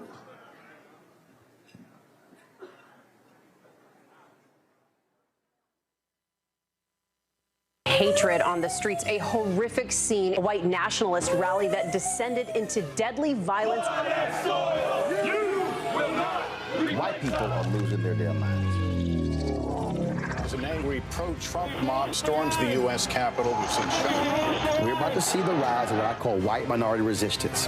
We have seen white folks in this country who simply cannot tolerate black folks voting. I think what we're seeing is the inevitable result of violent denial. This is part of American history. Every time that people of color have made progress, whether real or symbolic, there has been what Carol Anderson at Emory University calls white rage as a backlash. This is the rise of the Proud Boys and the Boogaloo Boys. America, there's going to be more of this. Here's all the Proud Boys, guys. This country is getting increasingly racist in its behaviors and its attitudes because of the fear of white people. The fear that they're taking our jobs, they're taking our resources, they're taking our women. This is white fear.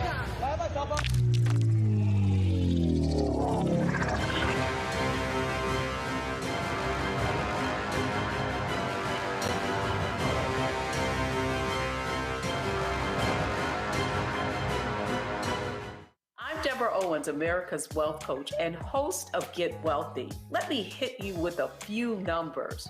African Americans spend 9 times the amount on ethnic beauty products and yet only own 1% of the beauty supply stores.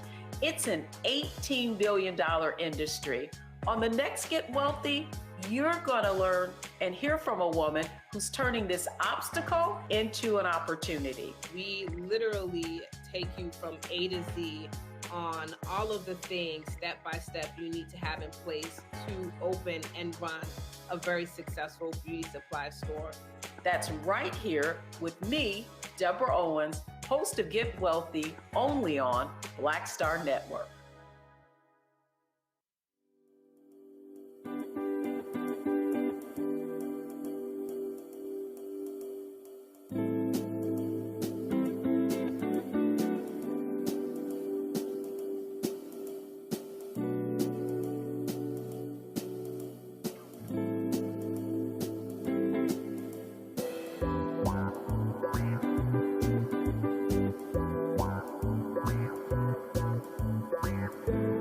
Hello, I'm Paula J. Parker, Trudy Proud on the Proud Family. I am Tommy Davidson. I play Oscar on Proud Family, Louder and Proud. Hi, I'm Jo Marie Payton, voice of Sugar Mama on Disney's Louder and Prouder, Disney Plus. And I'm with Roland Martin on Unfiltered.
Hey, folks, Roland Martin, welcome back to the National Cares Gala. I'm here, of course. So there's a dinner break right now, and so we're going to go back to the program when it starts. There are several people who we want to chat with, and so there are a lot of people here from various National Cares chapters. Come on.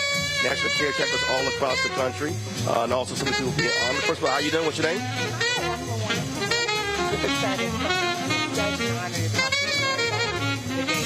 And before I start, I want to say so I'm going to try to arrest my nervousness because I'm such a big fan. I appreciate it. So your support for the foundation, for National Cares Gala, how long have you been involved? You know what? the great Queen Mother, Susan Taylor, has poured into us, and I am a civil rights attorney by trade, but a lover of us on purpose. And so it's been really great to show in a philanthropically strong way. We also are going to do a match tonight at the dinner. But I represent trust-based, care-based philanthropy, where we know what the solutions are. Those closest to the issues are always closest to the solutions, and we should fund early, often, and eagerly. Well, on that particular point, with what they're doing with their various chapters, how they've been able to grow, and more and more people are requesting them to come into their city. That's absolutely right. We hope that this is a model that proliferates. It absolutely is a solution. We don't need any more commissions. We know how to care for us. We know how to pour into us, and we should be investing in us first.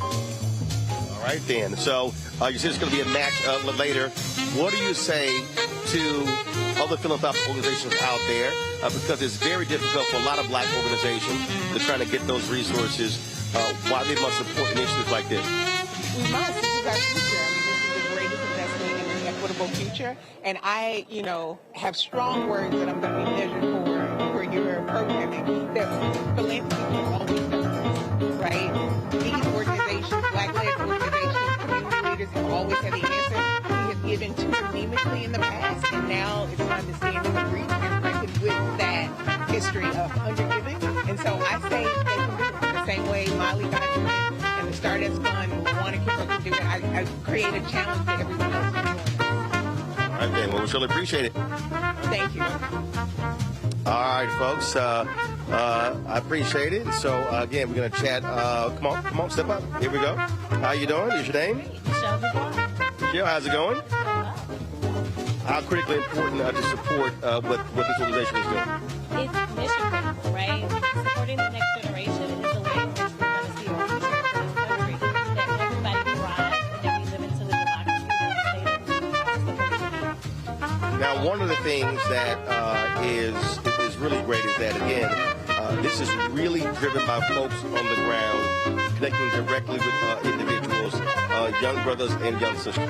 That's right. And so we want to say thank you so much for Susan, for her leadership in this work, right? We want to thank the mentors that have done a phenomenal job day in, day out of walking alongside of the next generation to make sure they have the opportunities and the access to ladders that they need to be able to live into the full potential that they have, right? And so that's why it's really important to be a part of this mentoring organization, why it's important to support the work that Susan is doing through CARES, and we are really thrilled. My company, Values Partnership, is on behalf of our clients before to ensure that the next generation has access to mentors and opportunities they need for them to be able to grow to their full potential. All right. We certainly appreciate it. Thanks so much. Thank you. I want to ask Lauren and Greg this here. And Lauren, I want to start with you. And that is, this has been one of the issues that many organizations have had, really getting foundations of us to understand the work that is being done. And it is always a constant battle to go after those resources. And so in this country, we spend a ton of money after the fact. But if you actually put more money on the front end, you can actually fix a lot of these problems. Absolutely, yeah. And interestingly enough, I think next week in the State of the Union, we're going to hear the president perhaps do some policy that is going to make us think about that again, but I'll detail that out next week. If you do not spend money on the front end on these young people, you will definitely be paying on the back end. We're definitely seeing that in the nation's capital with the lack of investment in our youth and what happens when they, get to about their teenage years is that if you don't give young people something to do that's constructive, it will turn into something negative usually. So there's a huge problem with that. It's not sexy policy that politicians like to talk about. They love to make big announcements about new crime fighting initiatives and all that, but they don't like to do any sort of investment that requires a deeper thought process and some forethought about how you stave off problems, 10 to 15 years in advance. And it's really hard to get lawmakers that make public policy to think in that direction and think 10 to 15 years ahead like these other countries do, but we pay the price for it. We've been paying the price for it for decades. That is it. I mean, it is amazing when we have these conversations with folks about resources, and you will have lawmakers who will spend a lot more money on prisons, on jails, and programs along those lines, but then will say, "Oh, we can't afford it." When we talk about preventative programs, which is nonsensical. And again, we see this all across this country on the federal, state, and local level. Yeah. Well, the people who say we don't have money to pay for these types of programs are open enemies of our common humanity. They're miserable. They're miserable examples of misanthropic, individualistic, hyper-capitalist, really shrunken souls. And the tragedy isn't that they have these opinions, although that is a tragedy in a human sense. The tragedy is that we don't rise to the challenge and overwhelm them with our numbers, because most people in this country and in the world don't share those miserable opinions. You know, when I look at the board of directors for National Cares, for example, and you see folks associated with the Carlyle Group and J.P. Morgan Chase and C3 Venture Flint and Comerica Bank and the Pickard Group and General Motors and KPMG, you know, there's a reason why you have to recruit these type of folk, because they have access to resources. Is it ideal? Absolutely not. Because we know that the type of mouth to ear, hand to hand, life to life shaping that has allowed us to not only withstand the greatest single enduring tragedy in contemporary human history, enslavement and its aftermath, was achieved for us, by us, in churches, in community centers, in communities without resources except the human resource of investment. What happens when you pour that type of beautiful, brilliant determination into a larger vessel like the United States, a state system where there has never been a consensus on what this country is and what its commitment is to the people who live in it? Well, what you end up with is what we have here. People who have never accepted everyone in this country as human, whether they be folks who were here when the border crossed them, that they will now call illegals, whether it be people of African descent who were brought here to work and then freed into a market economy with no money to our own devices, and we still triumphed. Well, you know, there is no we in this country, and this is evidence of it. You would invest in all of us if there was a we. Well, again, and one of the things that also I try to remind folks is that there's this assumption that black folks don't give.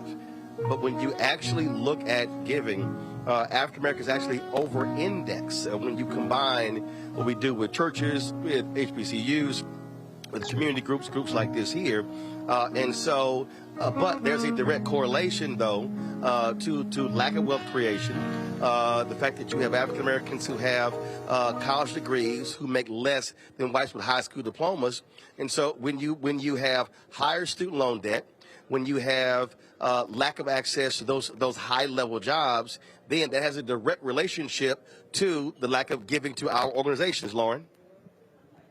Yeah, I mean, it's a good thing that we got people around like Robert Smith, and you know, the idea that people really think about paying for tuition, like he paid for everybody's tuition at Morehouse, you know, and that puts everyone on a plane where you see that type of giving, and it allows those folks to come out debt free.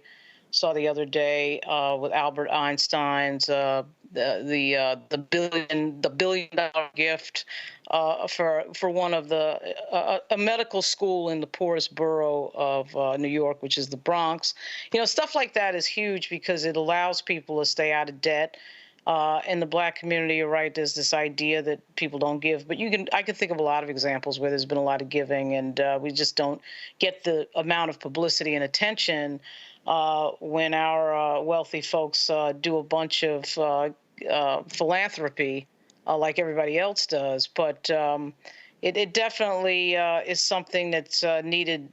We need to see more of it. We have so many people now who are on the millionaire level, and now we're starting to get folks on the billionaire level. So it's huge, and it does help a lot of people. And obviously, when you're paying people's tuitions off, and when they can start, when they get out of school and have no debt, that's a huge thing. It's massive. Something like that happens. Well, and again, that's what one of the points when we're talking about, we're also fighting for funding for Black-owned media. When you're building capacity, growing organizations, you can also do more help and give. And so people have to understand there's a direct relationship when we're fighting these economic battles to support for our people. How you doing? What's your name? Great. I'm Cornisha McGill Brown, 27th National President of Jack and Jill of America, Incorporated. And so the work, talking about the work that Jack and Jill has done with National Cares. Yes, we have been an impact partner with National Cares for 4 years, and we understand the importance that it takes a village. So we have 262 chapters across the nation, and wherever there is a National Cares mentoring affiliate, we are there to support through volunteers, also as chapters, but also as individual members to ensure that we can provide the resources to really make an impact for all children. You know, it's not just about our children, Jack and Jill, but we know that we must do more for all children within our communities. And we have our National Program Director here with us, Marvis Donaldson, and she is in charge of making sure that all of our chapters understand the commitment that National Cares Mentoring has within our communities.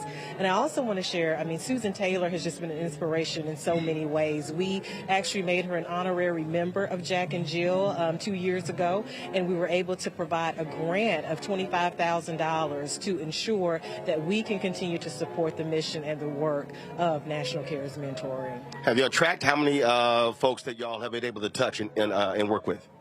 I'm sorry, I didn't. Have you tracked how many folks y'all have been able to work with, touch, and be involved with?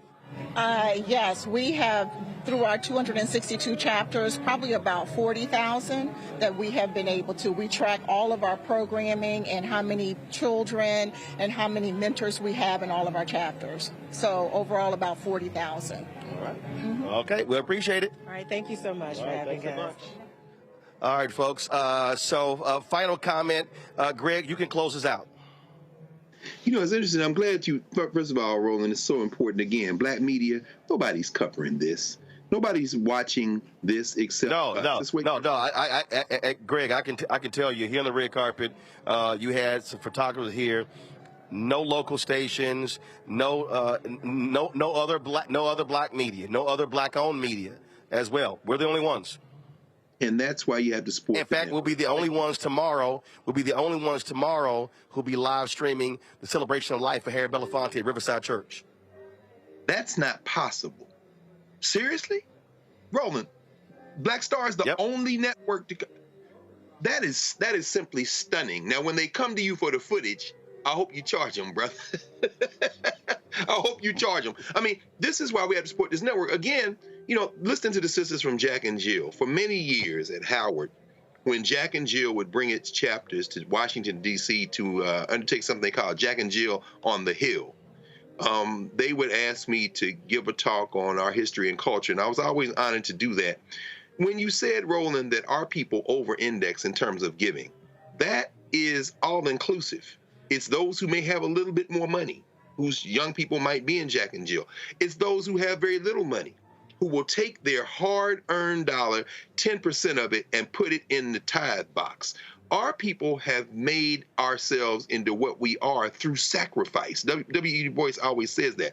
So when you're looking at the Black Star Network covering something like this CARES convening, what you're looking at is Black self-determination. If we're going to be serious about our liberation, we have to free ourselves. What Eric Holder said, there's no cavalry coming. That's true of the United States, and it's true of Black people. And we're only here because of sacrifice. So dig deep. Support this network. As Roland is going after those advertising dollars and those federal dollars and those private industry dollars and those company dollars and those business dollars, do not let that be the hill that the Black Star has to go up alone. Have the foundation be for us, by us, because that is the only thing that has ever guaranteed our progress. You're absolutely right, and I say this repeatedly, trying to explain to people why this absolutely matters. We do these things all around the country, and there are numerous times it's just us. I can tell you, 2018, we were at the NAACP convention in San Antonio. And I took a photo. We were the only media outlet who was on the riser. Maybe one of the days a couple of local cameras came, That was it.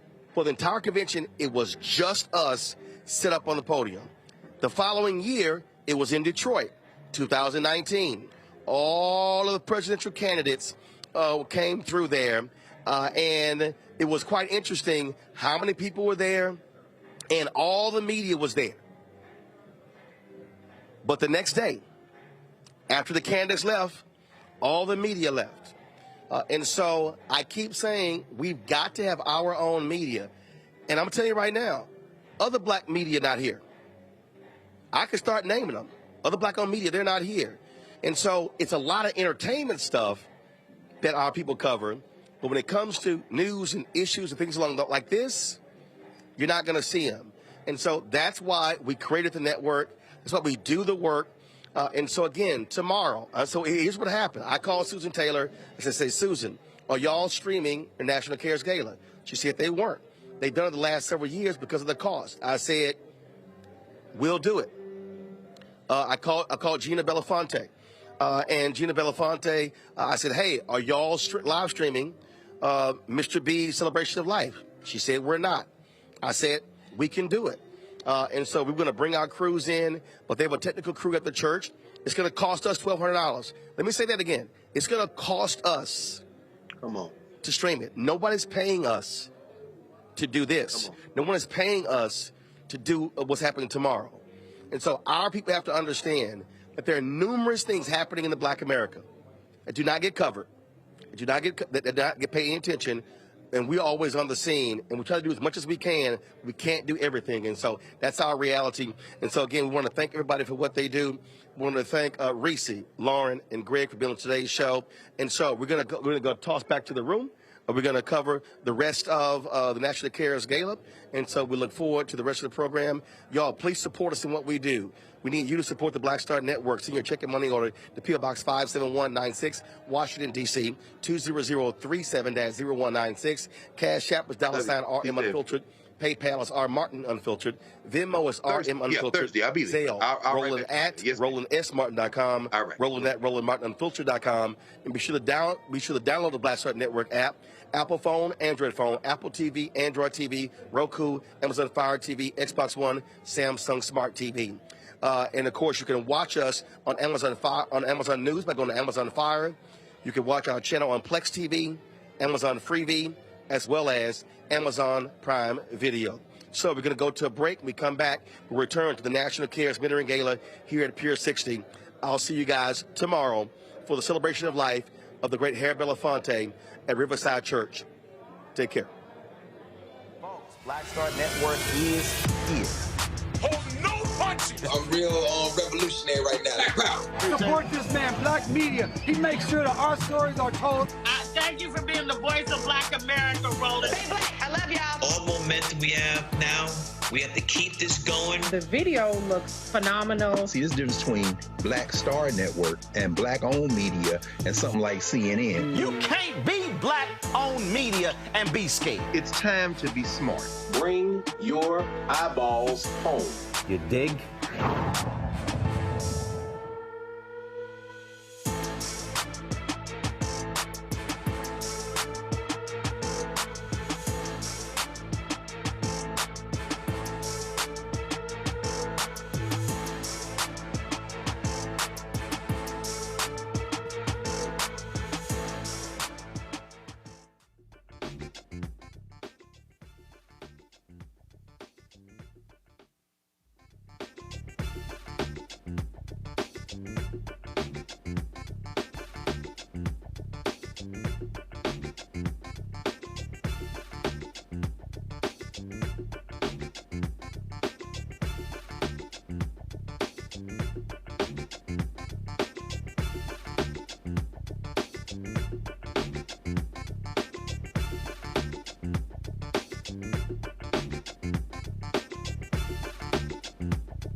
Ladies and gentlemen, Shirley Shepard.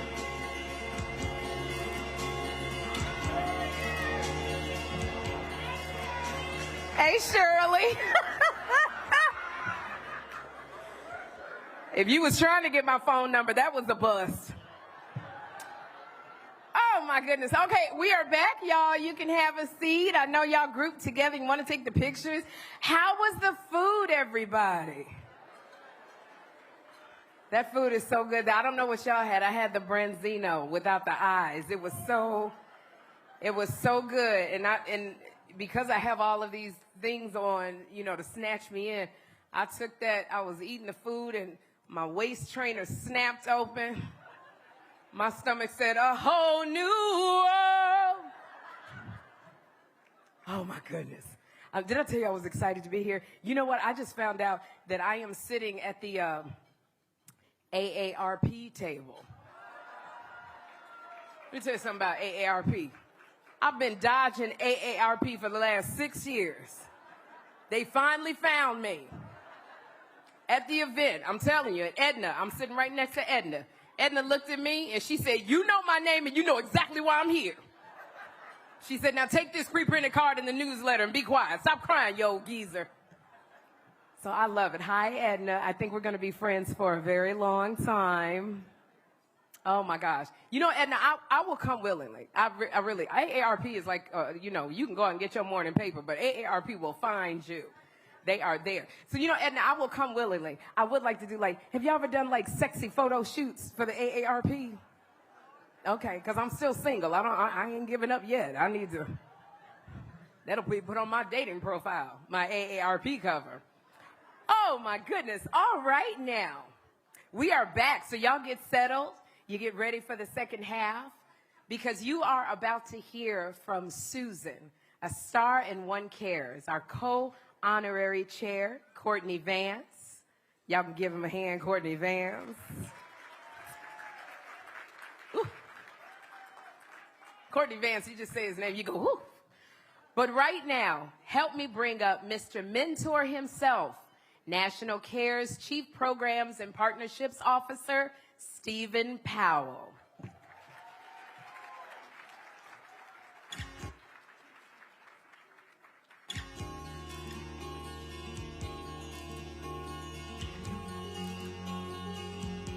Let's give it up for Sherry, y'all. One more time. So what's important to note is that coming out of COVID, the need for our services have tripled around the country. Our young people need us more than ever. So what I want us to remember today, this year is a leap year. So the question is, ask yourself, what are you willing to leap into for our young people? We need you to take a leap of faith and a leap of love. And building an ecosystem for our young people is so important. So I'd like to acknowledge partners and individuals who've made our work a lot easier. I'd like to first acknowledge Brian Dickens, BD Management, longtime friend. He is Kenny Lattimore's manager, and he got him here tonight. Brian Dickens, where are you? Please stand.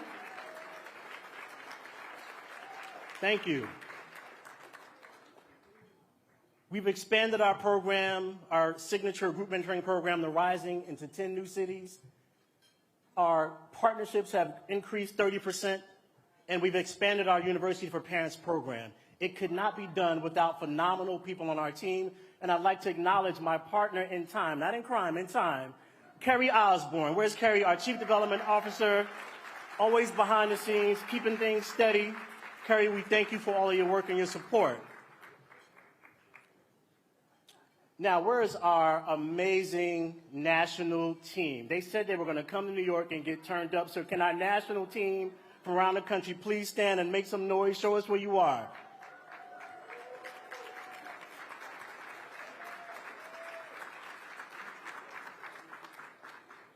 And in order to be the nation's leader in the recruitment, training, and deployment of African-American mentors, I'm about to show off our Soldiers of Love, our National Cares affiliate leaders, 58 cities around the country, volunteers dedicated to moving this work. Can our affiliate leaders please stand and make some noise?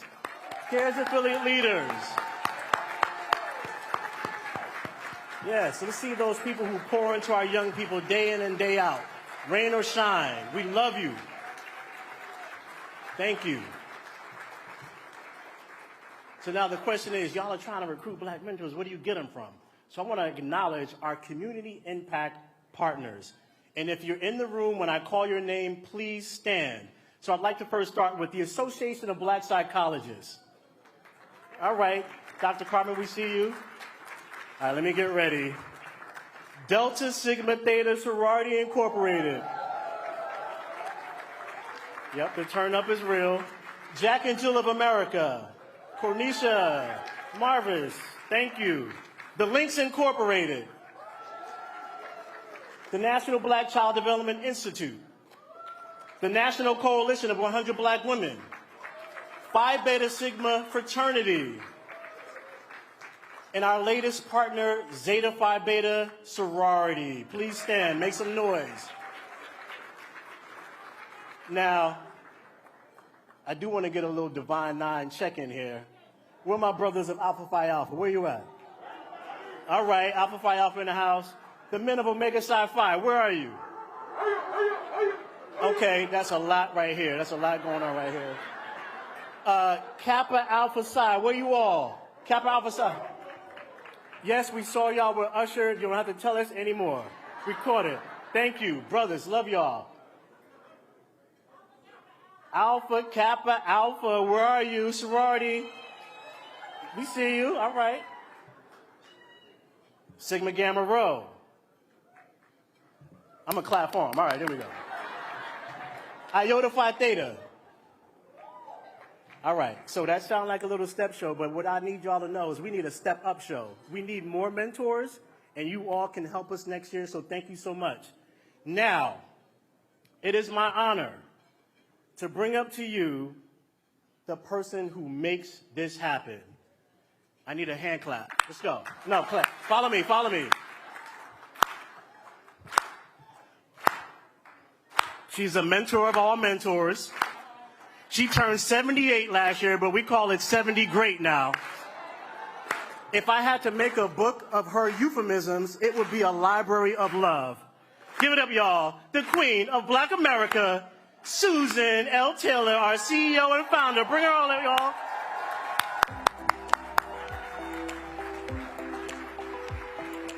She don't even walk, she just glides.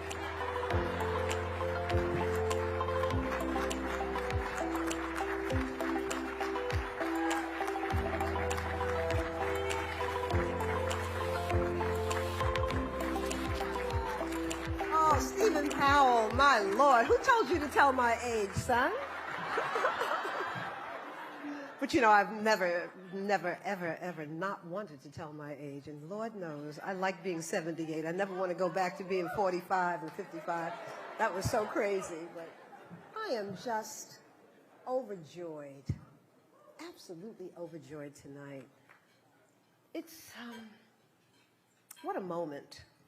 And what a vision, what a privilege it is to be here, you know, among the willing and the able. You're here because you care. And we know that we are privileged. We are the most privileged, those of us who are of African ancestry, the most privileged black folk on the planet.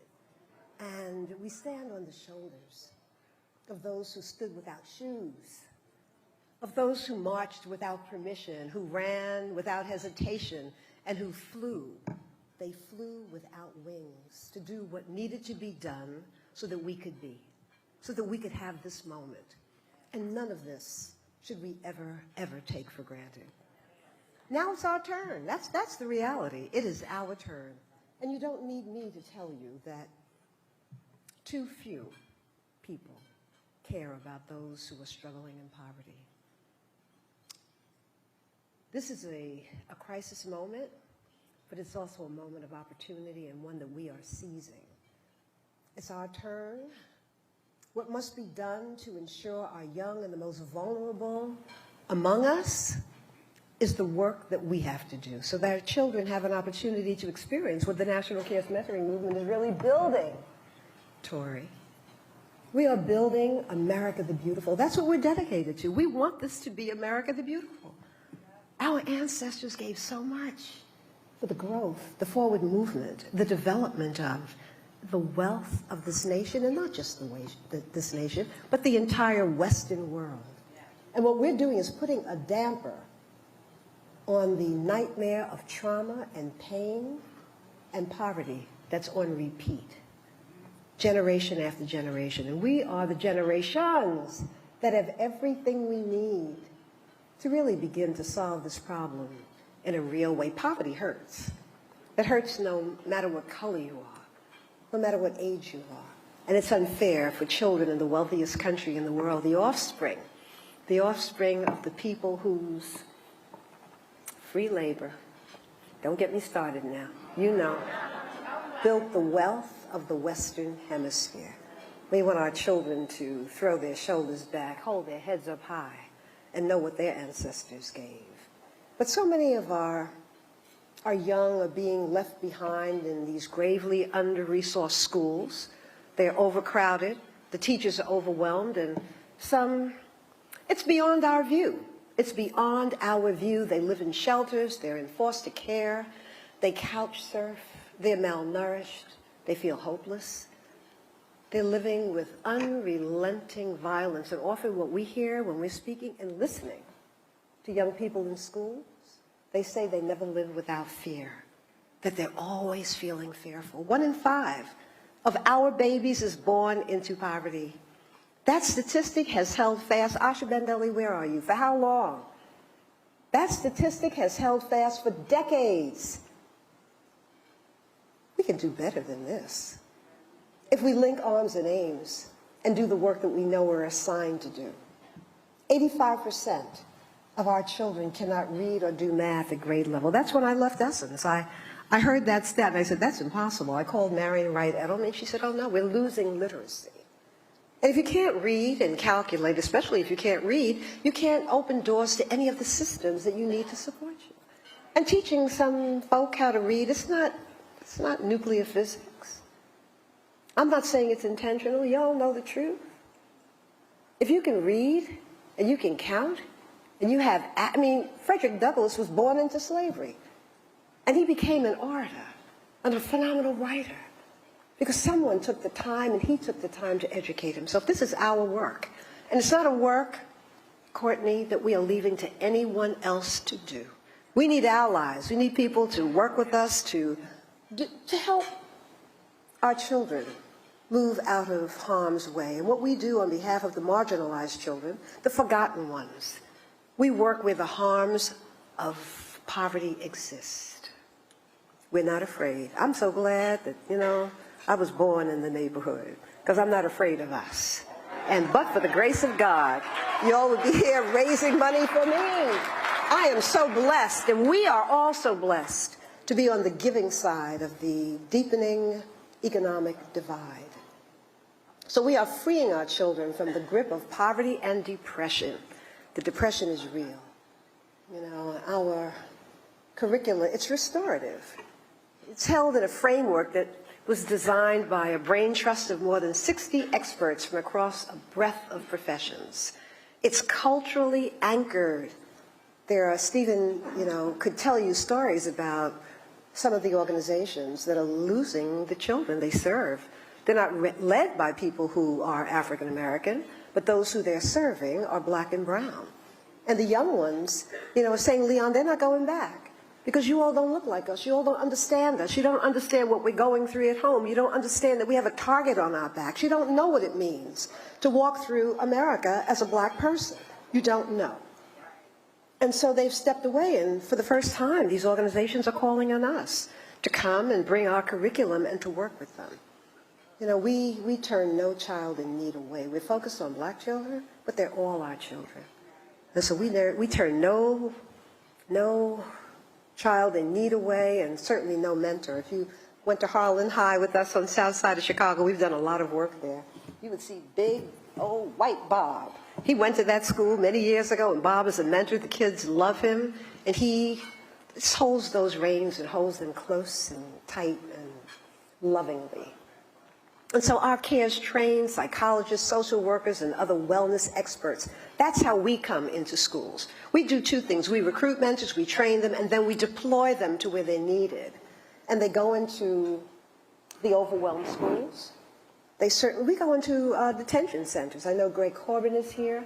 This brother drives 35, an hour and a half from where he lives in Ohio to where our young brothers are being incarcerated. He does that every week, an hour and a half each way to be with them. And sometimes I'll join online and, you are masterful, Greg. Thank you. So our children feel the love that we bring. They know that they are valued. So hope and confidence then begin to emerge. They may stop getting high before they go to school. It's a soporific. They're trying to heal the hurt. And our content is held in something that's called A New Way Forward, Healing What's Hurting Black America. This is our work, and it's not just for the children, it's for us. Epigenetics, the pain of the many years of enslavement and brutality and being dismissed and being taught that everything about us was inferior. We're still healing from that. And then our children, with our love encircling them, a new kind of confidence emerges in our babies, and they begin to dream fearlessly. You see their posture changes. The way that they approach things change. They develop a love for self, a love for heritage, and a love for learning.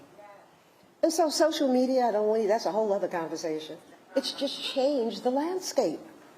It's the age of selfies and self-obsession, as my husband, Keffer Burns, says. Our children are living for the likes. They want to be liked.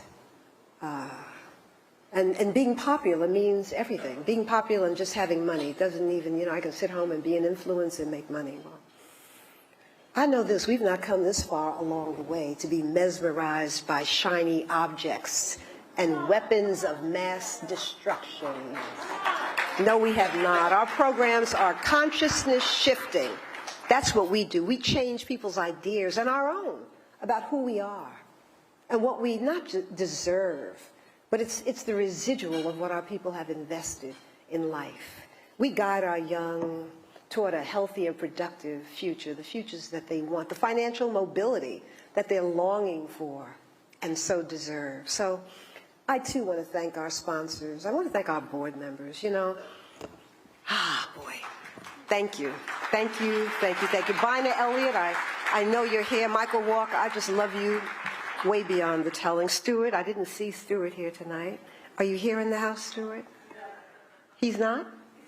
Oh, good, Stuart. Thank you so much. Thank you, thank you. And Reginald Van Lee, Lord have mercy. I know you're sorry you ever asked me, tell me what I should do. You never gave me an assignment. Tell me what you want me to do and what you're doing it. You are absolutely doing it. So thank you. The Oprah Winfrey Charitable Foundation and the Hope and Robert F. Smith Family Foundation, the Giving. Thank you for coming in and sponsoring at the very highest level. And our presenting sponsors, two of our presenting sponsors are actually our honorees. How wonderful is that? Bailey Medical Equipment and Supplies, Miss Tricia, and Casey Family Programs. William Bell, if I start talking about you, I'll cry. Because William Bell is faithful. He's faithful to the community and to the children. And the Casey Family Programs, they're supporting some of our most vulnerable children in foster care. And I grew up in a foster home. We were the biological family, but my sister Lillian Baker is closer to me than our brother is right here. Lillian Baker was a foster child who came to us at 2 years old. And we are still tethered together. It's my beloved baby.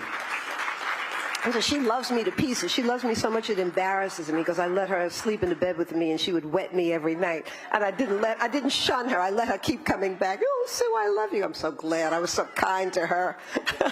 Behave yourself, girl. Oh, Lord. And I want to thank FedEx, the FedEx family. You all just keep coming back to us, and we know the FedEx from New York is here. Thank you. Grace Vander Cruz. You're going to meet Grace. Grace Global Capital Thank you, Grace, and her beautiful new husband, Marcus Smith. Oh, my Lord. Happy to know them. And the Coca-Cola Company, they have really just stepped in and been so generous to CARES. So we thank the whole team there. And I want to thank the gold sponsors, too. Oh, my gosh. Aetna, AARP, they're in the house. Thank you. Luana, where's Luana Kimbrough and the Stardust Fund? Thank you. And to our silver sponsors, American Urban Radio Networks, AURN, Chesley Maddox Dorsey. She's CEO, she's a sister, she bought the company. So proud of you, Chesley. So very proud of you. Bank of America. Bank of America made a great investment, thank you, in the National CARES mentoring movement and the work that we're doing. Comcast, Delilah is in the house. Haven't gotten to see, are you here, Delilah? Haven't seen her in a long time, but she's being cool, but I'm glad you're here because you always support, but we don't see you enough, so I'm glad that you're here. Marva Smalls, always on a plane, Paramount, Marva Smalls at Paramount, and the W.K. Kellogg Foundation, one of our very first funders. How fortunate. And then all of our bronze sponsorships, the names are on the wall there. Too many to call out, but just thank you. And there's a special person I want to acknowledge. He's a good friend of Keffer's and mine, and I don't know if Valerie is here with him, but Eric Kelly. Where are you, Eric? Eric is just a beautiful soul. Thank you, Eric. Eric is a different spirit. Brilliant, has a I don't know if it's $1 billion, but he's in over 100 countries. That's where he's operating, but he never forgets community. When there weren't the supplies that people who were struggling from the COVID virus, he reached out to CARES and we engaged our affiliate leaders in making sure that those supplies were delivered to people who were vulnerable in communities around the country. And that partnership really began, I think, a beautiful friendship that I hope we'll always maintain and honor. And what he's built is something called Bridge to Technologies, B to T. And they're really working with, I wanted you to meet Mike Walker. Mike, raise your hand so that Eric can see you, and you all have to meet before you leave this room. But he gathers at NASDAQ the, most incredible group of African Americans, not all are African Americans, but most are, and they are our allies as well. And what they're doing, these are people who are running phenomenal businesses. They're entrepreneurs primarily. And you get to a level as a black entrepreneur and you're doing well, but then you can't raise the money that you need to raise to get to the next level, so that you can create a legacy organization that will last beyond just 1 or 2 generations. And this is really what he's building. But what's so unique and why Keffer and I love you so much is that you didn't forget the community. When people are building at that level, try to get people who are wealthy to really care about people who are living in poverty. It's not so easy. And the women we're honoring tonight, we're honoring them for that reason, because they care. And that's what I love about what you've built with B to T, that even though they're all wealthy people, they're doing very well, but they also now have selected, I think, 2, and we're one of them, community-based organizations, nonprofits, that they're going to be raising money for. And he put a substantial number on the table that Kerry Osborne, our Chief Development Officer, said, don't mention, but I'm going to tell it anyway. He said $10 million. We're going to raise that money. And then we said we're going to make it $20 million. And we're going to raise that money from our people in communities. We're going to get our people to say, yes, we're going to give $5 a week. And it's going to be robo-giving. This is it's our problem, and it's our problem to solve. So I'm saying that, we have to be part of the vision. And we have to hold that vision really, really close to us and keep our hands on the plow. Am I mixing metaphors, Keffer? He's going to tell me that later. You mix metaphors, but you know what I mean. So working together, just working together, our children will win. They'll win. And that's, I think, the lesson that the Holy Spirit wants us to learn. We lost everything. We lost everything. We lost language, family, connection, faith. It's not faith organizations, but our religious practices. We lost everything, and no other entity that came to this nation lost everything. So what we're doing, we're remaking ourselves. We're remaking ourselves, and it starts with us looking in the mirror and being honest with ourselves about what we need to do to take all the gifts that God has given us and move even further toward wholeness. And I want to thank my beloved family. My daughter is here in the city, but she fell on her way here. She's okay. And so her husband, Bernard King, if you're a basketball fan, you know who he is. Yeah, he would be here, but he's home with, his wife, my baby, and I'm happy about that. I love that brother for taking such good care of my beloved one. And my sister, Lillian Baker, who I mentioned, and my brother-in-love, Reggie Lucas. Oh my gosh, Ellen, who's been braiding my hair since she was 16 years old, she's here in the house. Ruth Sanchez, who helped me to build Essence, and Dr. Cordia Beverly, I'm so sorry, right? The best doctor you could ever have. She retired, and we still call her. We need help and understanding, so-and-so. Thank you so much, Dr. Beverly. And to my darling Amina, Suzanne King, my beloved God, my beloved granddaughter. Thank you, Amina, for just being the gift in our families. We love you so much. My darling Kefra, 35 years of marriage, loving me. I say this to him all the time, loving me in a way that I really want every black woman to experience. I'm like, everybody should kind of have the kind of love, yeah. Speak it into existence. Be the love you're looking for. That's another speech. Let me get going on that one another time. Okay, Bevy, I hear you. So thank you, Kefra. Thank you for making every day, I would say that I'm married to a man who never made me cry, And that's really saying something. So thank you so much. But nothing points to this urgent moment and the need that black children have for more love and more support than the tragic spike in black child suicide. Historically, it was believed that suicide was not a threat to our babies, but that was not true. It's just that no one was paying attention. And now, though it's being written about and spoken about, and there are white papers and reports and books and conferences, there's still no national plan. We have a plan. We absolutely have a plan. Black children between the ages of 12 and 19 are dying by suicide at a rate that is higher and growing faster than among any other group in the nation. Our children ages 5 to 12 are dying by suicide at twice the rate of their white friends and peers. At 5 years old? Why would a 5-year-old want to take his life? Our children are speaking to us loudly. We are in a state of emergency, and without the necessary national response, there'll be no support. Education, we've been fixing that since probably 4 decades before Brown versus education. And the disparities in investing in education in our communities hasn't shifted. You can't go into one underserved black community and find a top-tier school. And we know that that's the key to advancement. And so this is our call to love tonight. It's a call to love in action. It's a call to you. It's a call to me. It's a call to all of us to understand that self-care is the most important care we can give, and then what we have to do is do the work.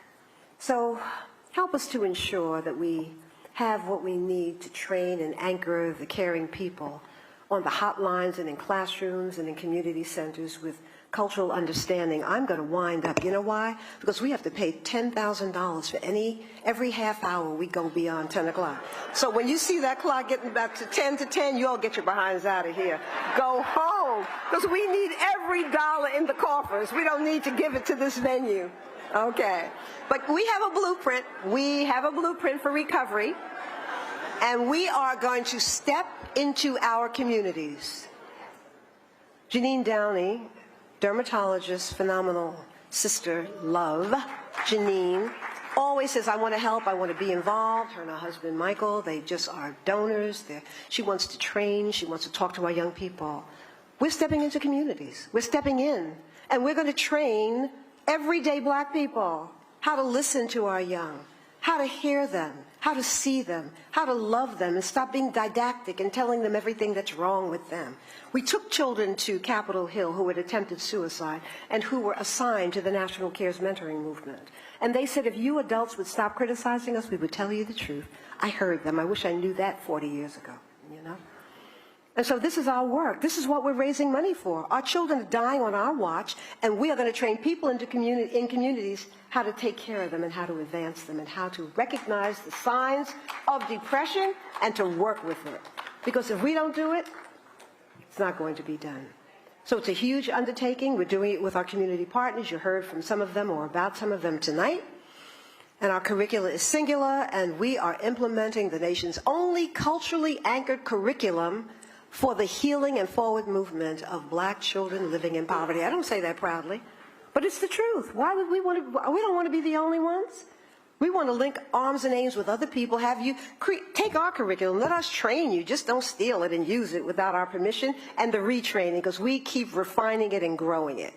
So that's it, you know. So now I want you to turn to the screens and see how our initiative, The Rising, Elevating Education, Expectations, and Self-Esteem, is shifting the consciousness and nourishing young lives. This is just one young person's story.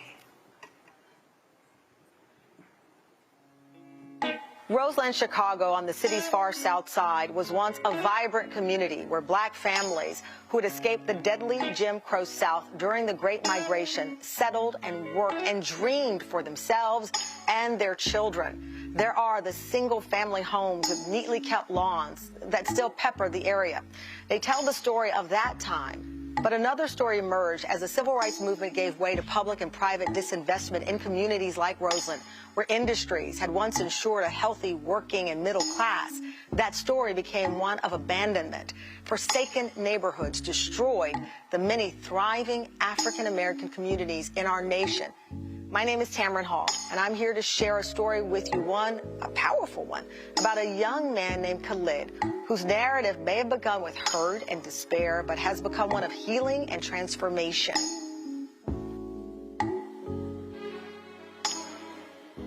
My name is Khalid Marquise McCombs. I was born and raised on the south side of Chicago in the Roseland neighborhood.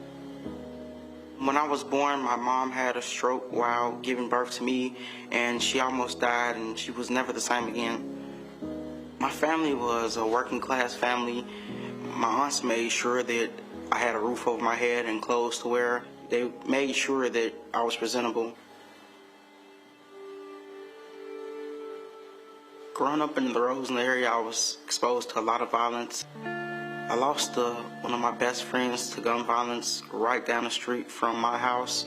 I was 10 and he was 11. We had all come back from the corner store. He stopped down the street for a minute to talk to some of the older guys that were in the neighborhood, and me and the rest of our crew went to the house. We started hearing gunshots. Everyone started rushing down, yelling his name, and I remember just seeing him laying in the street. I remember the neighbors and everyone saying that the killer stood over him and reloaded and dumped a full magazine into him and just assassinating him as if he was nothing. Growing up without a father, you're taught by, the streets and the people around you, men don't cry, and you believe that type of stuff. It made me angry at the world, and sometimes I would think what the world would be like if I wasn't there. Mental health issues, including anxiety, despair, and depression that can lead to suicide, are affecting millions of Americans, but still carry great stigma. And that stigma keeps us from telling the truth about very real and understandable emotional challenges. Death by suicide is an epidemic in our country. More than 130 people die of that often preventable tragedy every single day. And no group is at more risk than young black people, who have the fastest growing rate of deaths by suicide in America, up 144% since 2007. But what if there was a gathering of committed, trained, and loving adults working together on behalf of our children? What if they showed our young ones growing up in poverty that they are precious and valued members of society? And what if they were given the opportunity to write their own stories, stories of hope, healing, and high achievement? I have been working with Chicago Public Schools for over 25 years. I was born and raised on the south side of Chicago. I intentionally chose to work in communities where children were underserved because I come from that community. And I know the value of getting an education from people who cared about me, who nurtured me, and who looked like me. So I wanted to be that person for my children. During his sophomore year, Khalid lost his grandmother, and the next year, he lost his mother. In the span of 2 years, he lost two of the most important people in his life. I remember sitting in the hospital just praying and hoping that she came back from it like the stroke she had when I was a baby. And I remember holding her hand as she took her last breath. In the advent of his mother's death, Khalid all but gave up and even refused to return to school for weeks. But Principal Ramona Outlaw and the extraordinary staff of the Rising program refused to give up on Khalid. The Rising is the signature initiative of the National Cares Mentoring Movement and the only one of its kind operating on a national scale to provide evidence-based healing and culturally anchored programming to students in deeply under-resourced schools and communities. Our communities at times believe that our children are criminals. They believe that there's no hope for them. Our children, after a while, begin to believe in these misconceptions themselves. In spite of all of it, our children are still resilient. The Rising program transformed my practice as principal because it made me understand and realize the importance of providing students spaces where their voices could be heard, and also spaces that were safe enough for them to unload much of the stress and trauma that they brought with them to school every day. What's unique about the Rising curriculum, one is evidence-based in research, and it's culturally relevant. I think that many programs forget that there are life skills that's associated with growth and development that is just as important as the core classes that they may receive in an academic setting. The Rising helped me realize I could show emotion and that it was okay to cry and have those conversations, not be seen as weak or as less of a man. My life changed because I started to feel more open and more happy with myself because I had finally let it all out and there wasn't a burden on my shoulders anymore for me to hold up. The power of the Rising, I think, is solely in the love that we have. When we speak about heritage and about who you are and where you come from, it brings confidence back to being black. I always thought that black people weren't supposed to have money or that we weren't supposed to be successful. And the Rising taught me that my culture had done some great stuff. In the final 2 years of high school, Khalid, supported by the Rising program team and Principal Outlaw, worked as hard as he could, pulled up his grades. He graduated from high school and, with the help of one of his mentors, got into a pre-college summer program. On May 6, 2023, I graduated from Mississippi Valley State University with a Bachelor's of Science in Engineering Technology. By June of 2023, with the skills the Rising taught me, I was able to secure a job as a staff engineer in the state of Indiana. What we should know about our children is that they deserve a high-quality education and the highest of expectations.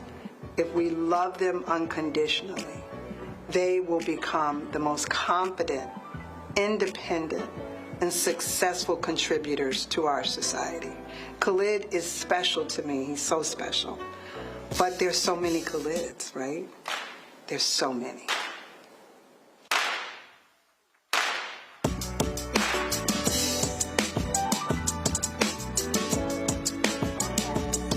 There are so many Khalids. I want to thank Tamron Hall for just always being available to us. And he's my son, the Reverend Dr. Michael Eric Dyson is in the house tonight.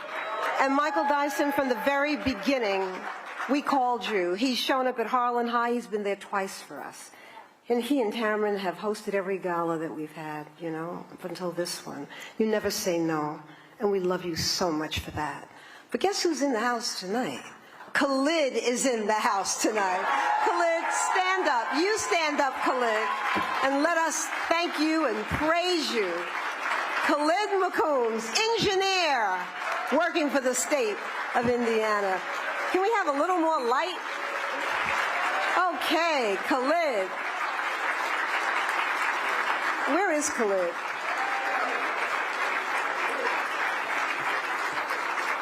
Okay. Congratulations, Khalid. I was just so happy that you could come and be with us, and we're so very proud of you.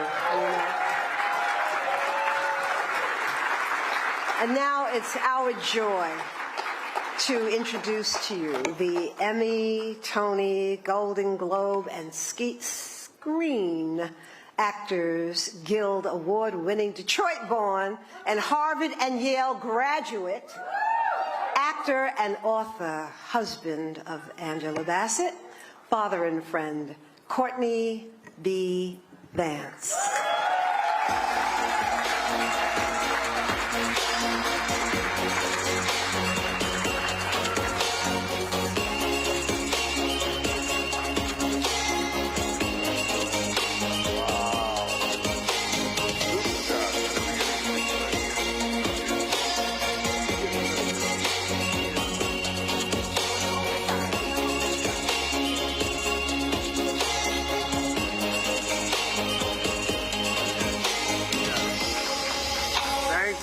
Thank you so much. It's so wonderful to be here. Susan, are you? Oh, there you are. Oh, you snuck around. Okay. You know, my daddy was a foster child. My daddy died of suicide. And Dr. Robin L. Smith and I just wrote a book called The Invisible Ache about black men and mental wellness and suicide.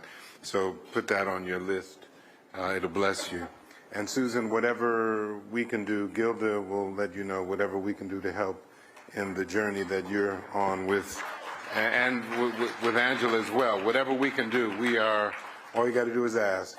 Years ago, we were doing, my wife and I, the first thing that we ever did together was a play, and it was at the Guthrie Theater, His Girl Friday, and we looked up and there was Kefra and Susan, so we will always be indebted to you for showing up. And that's what we want to do. We want to show up. My love and respect, I'm going to get, because I know she said you ain't got to go home, but you got to get out of here at 10 o'clock. My love and respect for Susan Taylor runs long and deep, because she has always been at the forefront of finding ways to improve, enhance, and nurture the lives of black community. Don't you love her voice? I could listen to her just talk for, you know, she's not saying much at all, but sometimes she just saying this wonderful, and I said, yes, okay. Whether it's through her working to tell the stories and amplify voices of black women while helming Essence, or by providing hope, inspiration, and spiritual enrichment through the pages of her best-selling books, Susan has done it all. With a love for her people, all of us. You can applaud now. And despite all of her tremendous and notable contributions, Susan's focus on our children through the incredible work of the National Cares Mentoring Movement is it is her most important endeavor. This is because the work of the people of National Cares Mentoring Movement are doing what with youth is a direct reflection of what the future can look like. And that's why I'm here. To uplift this organization's work to support the extraordinary and crucial work that Susan and the National Cares Mentoring team is doing, and to ask that you give generously to an organization of people who are giving so much to make sure that our children have all the resources necessary to build a future, not just for themselves, but also for humanity.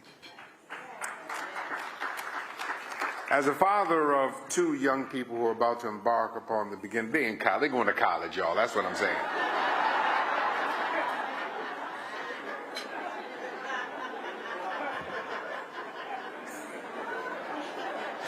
I got to get off this stage. She told me. Angela and I Angela says hello, by the way. She says hello. You can applaud. Yeah, she says hello. Yes. She wanted to make sure, yeah, she says hello. Angela, I wholly understand that it takes a village to bring our children into a world that oftentimes sees black, beige, and brown as a threat. Each of you in this room, whether or not you are a parent, are part of the National Cares Mentoring Movement Village. Please give. Thank you so much for being here tonight. And I love you, and there's absolutely nothing you can do about that. Be well. Thank you. I'm off the stage.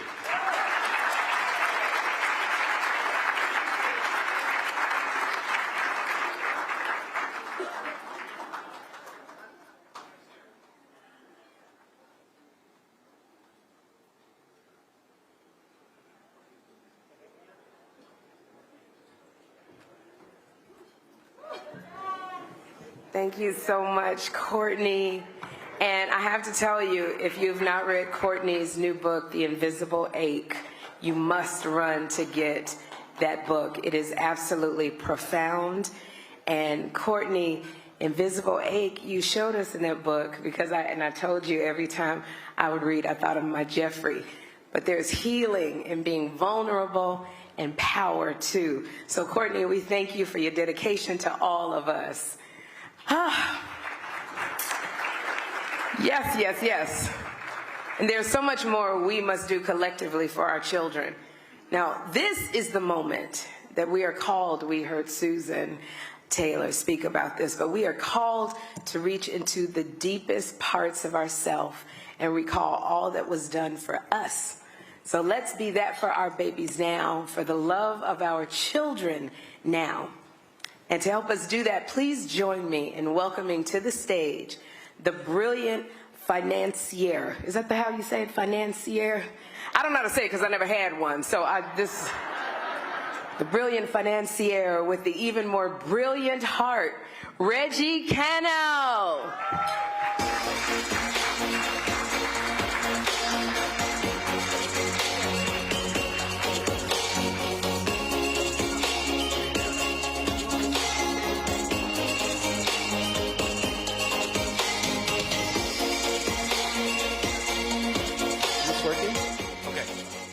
So some of you saw me do this during the Hamptons during the summer.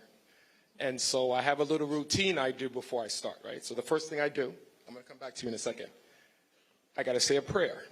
So there was a poem said, I got to say my prayer. Let's go on 1 second. All right, so Heavenly Father, I'm going to bless Susan Taylor and the team for this great vision. Please allow tonight's participants to donate boldly, freely, without any restrictions. Your account and your bankers won't know tonight. Let the Spirit move them in the next 20 minutes. Reggie Van Lee said I can take an extra 5 minutes to shatter the fundraising targets. So I've got one goal tonight. I've got to raise $200,000 in 20 minutes, okay? 20 minutes. But, you know I don't gossip. I'm not into gossiping. But somebody told me you making money hand and fist at that show. That's right, talking to you. Susan Taylor told me that. And I recently saw an interview, they're saying that you have 10 requirements to get a man. You said job, job, job, job, and job. Sister, your stakes are too high, come on. All right, now I gotta go see the mentor. Hold on, let me go see the mentor real quick. Can I get some lights? Where's the mentor? Where's the mentor? Come on, I gotta go see the mentor. Because, you know, he's really my mentor. So I got to kiss the ring. Come on, buddy. I knew it. And he said, if I fail tonight, I'm never going to work again. All right? Okay, come on. We're not going to make this complicated. Y'all know how it works. Where's Courtney Vance? He said, whatever engine I can do, I'm going to do. All right. I'm going to come to you. We need 10 people to give me $10,000. That's not one? Okay, one. Reggie Van Lee, 2. Oh, I'm sorry. Am I starting too fast? Oh, hold on. Thanks, Reggie. I have a really exciting announcement before we get too far into this. We have a match tonight. We've got the Stardust Fund and Luana Kimbrough offering a match. So, Luana, how much? We got 50 on it. We'll match the first 50. Let's be clear. So the first $50,000 you're going to match. Could you do 75, sister? Could you do another 25, please? It's for Susan. Can you do 75,000? 75. Yes! That's what I'm talking about. Okay, Bevy Smith. Okay. You got some more? Angela said, whatever you do, she'll match. She didn't say that. Ooh, I ain't getting in trouble. $10,000. 10,000. I saw Reggie Van Lee's up. Is somebody keeping track of these numbers? Oh, excuse me. You got something to say? $10,000. Bevy Smith got dope. Bevy, come on. Bevy, you know you got... Bevy all's about the coins. Come on, I'm sorry. Yes, I'm all about the coins. I'll 10,000? raise the money. I'll help you raise the money. Where's Dr. Trisha?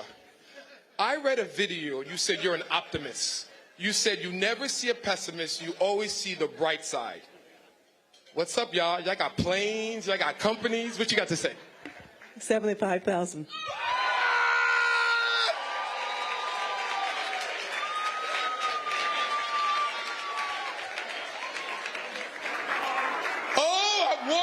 I'm just warming up. Did she say $75,000? So we got the match. Wow!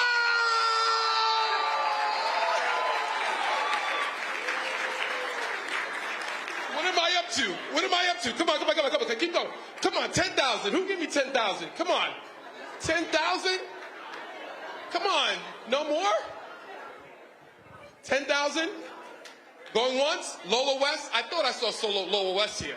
Where's Lola West? 10,000. Philippe? Doreen? 10,000. Okay, should we go to 5? Now, come on, y'all. This is easy. $5,000. Who can give me $5,000? Let's look around the room. Come on. Oh, this is the Reggie Van Lee table. Oh, wait. Hold on. I'm going to come back to Reggie in a second. Oh, Mr. Roland Martin. Oh, that's a fly outfit, Roland. Oh, what does that mean? 5,000? So what does that mean? I mean, she counting frats? Oh, challenging frats. How does that work? You want me to show you how to do that? Yes. And then I'm going to get to Kathleen Tate in a second. All right, go ahead. Sorry, what does that mean? 5,000? Oh, 5,000. Are we keeping track? Okay, you're going to challenging frats. Help me out here. All right, well, the alphas in the room. Alphas in the room, raise your hand. So how many alphas want to do 5,000? How many alphas want to do 5,000? What you got? Because you know the rest of the frats broke. So let's go ahead and lead the way. How many? First, what? Y'all in little youth groups, don't worry about it. I'll go ahead and start the alphas with $5,000. That's not a problem. So who else we got? Any other brothers in the room? You got it at 5,000? We had 10,000. Any of the alphas in here? Anybody else? Raise your hand. Raise your hand. All right, next youth group, Kappas, what y'all got? Any Kappas in the room? Any Kappas? Any Kappas? 5,000. Any Kappas at 5,000? Any Kappas at 5,000? Any Kappas at 5,000? Any Omegas at 5,000? One Omega, right? You 5,000? I got 5,000 here. Anybody gonna join your brother at 5,000? All right, that's a second Omega at 5,000. That's 10,000. Any other Omegas? What y'all got? What y'all got? Okay, all right. Any Sigmas in the room? Sharpton left, so y'all got to pick him up. Anybody else? Any Sigmas in the room? Any Iotas in the room? Okay. All right. All you Boule brothers, Sigma Pi Phi. If you in the Boule, don't be, this is your time to be bougie. So if you in the Boulay, raise your hand at 5,000. Any Boulay brothers in the room? I'm already Boulay, so I gave my 5 because I'm an alpha as well. No, I'm going to do this for y'all Boulay. I gave 5 for the alphas. I'll give 5 for the Boulay. So Boulay brothers, where y'all at? Oh, don't let me have to do a roll call of some Boulay people in this room, because we are also streaming on the Black Star Network, so I will embarrass you. Nobody in the Boulay is going to give $5 grand. National Cares Mentoring. Where you at? Where you at? Anybody? I see anybody? All right, going once, going twice. See, now we about to embarrass. AKAs, $5,000. What AKAs in the room will represent their sorority at 5,000? We got 5,000 right here. Any other AKAs? Anybody else? Anybody else? Now see, I know y'all about to get embarrassed. Deltas in the room. Any Deltas at 5,000? Susan is one of your sorors. Now it's time for y'all to represent. Got a Delta here at 5,000. What else we got? Any other Deltas at 5,000? Say it again. Say it again. Anybody else? Sigma Gamma Rho? Okay, I keep hearing numbers over there, but y'all ain't really committing. Sigma Gamma Rho? Zeta Phi Beta? All right, so we got, what, 10 from the Alphas, 10 from the Kappas, what, 10 from the Omegas? Huh? No, we ain't got done with Sherry. We're going to save up. No, Sherry. Because Sherry got renewed.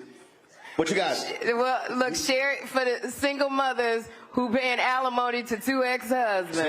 See, you went there. Does everybody want to be in my wallet? You went there too early.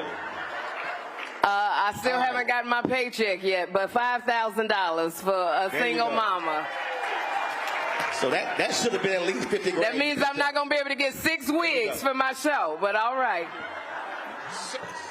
So just in terms of process, you all should have gotten a link on your phone. On the table, there's a QR code. If you don't want to donate now, you can still. We're looking for 100% participation, right? What'd you say? Okay, so we said $2,500. Right? I keep working the room. $2,500. Okay, hold on. Let me get you the mic. Hold on. We got 1,000, and she mad. We got 1,000. I just found $10,000 from Comerica Bank tonight. 10 grand.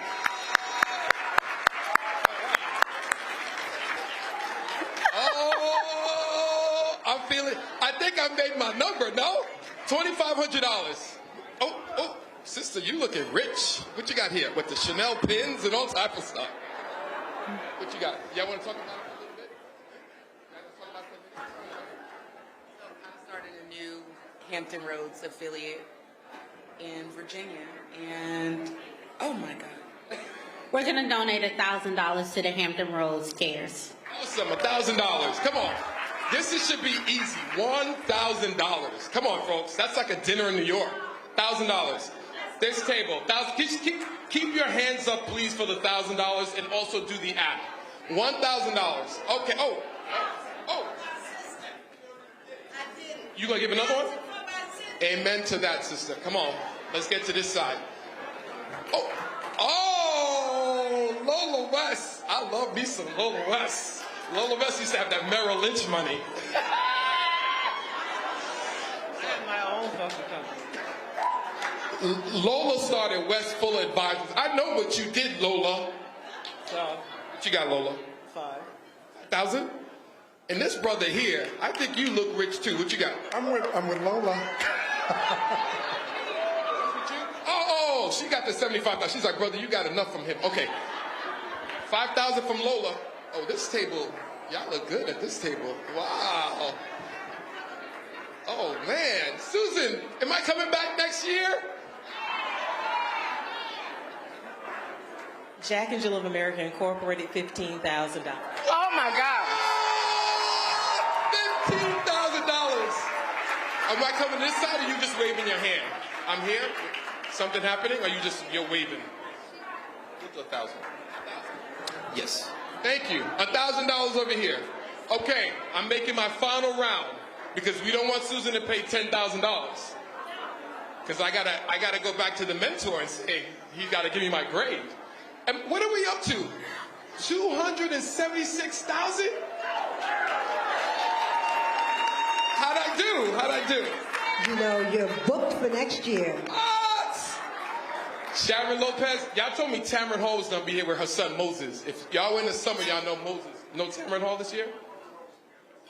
Is she on live? She's going to she's on screen. Okay, walk in the final rounds. $1,000. Y'all looking at me turning away. $1,000. $1,000. And by the way, the insurance we got to talk about insurance, Miss Grace. $5,000? Wow, y'all going up. Yes. Mama, what you doing? You got the credit card out? Not through you, but I'm giving. Bevy Smith got coins, y'all. You know Bevy got a lot of money. Okay, y'all. 1,000? Oh, wow. I was stopping. I'm still going. Reggie Van Lee, I'm going to end with you. You're going to give me my score. 3. Oh, okay, I'm sorry. Mr. Roland Martin said I can't stop until we get to 300,000. Easy. Come on. 14 people out of $1,000. This is easy. Come on. Oh, okay, here we go. Come on, we're going to close it at 300,000.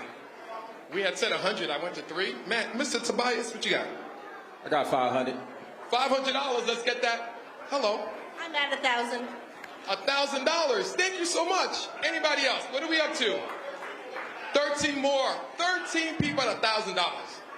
Where's Doreen, Philippe? Right over here. All the way over here. Were you raising your hand? I'm sorry. I'm coming. Okay. I knew I didn't stutter. Kathleen Tate don't say 500. 5,000. Kathleen Tate, 5,000. We love Kathleen Tate. She supports everything. Love Kathleen Tate. Okay. I'm coming back to you, Reggie Van Lee. You're going to, whatever I'm short, you're going to pony up. I'm coming. Am I coming to you? What'd you do? It's done? Sherry. Did you get to the 500? Did you do the 500? We got to 300,000. Are you going to do the 500? No, because they said that there's not. We got 300,000, Sherry. I keep going. But do you want to go to 500 and 100? People, they still have something to give. Am I still going? Keep going. All right. You get to 500. Tobias gave 500. Thank you. $1,000. Another 1,000. Awesome. This crowd keeps going up when I go down. I mean, love y'all. Anybody else? $500. $500? $500. Come on, $500. In the back.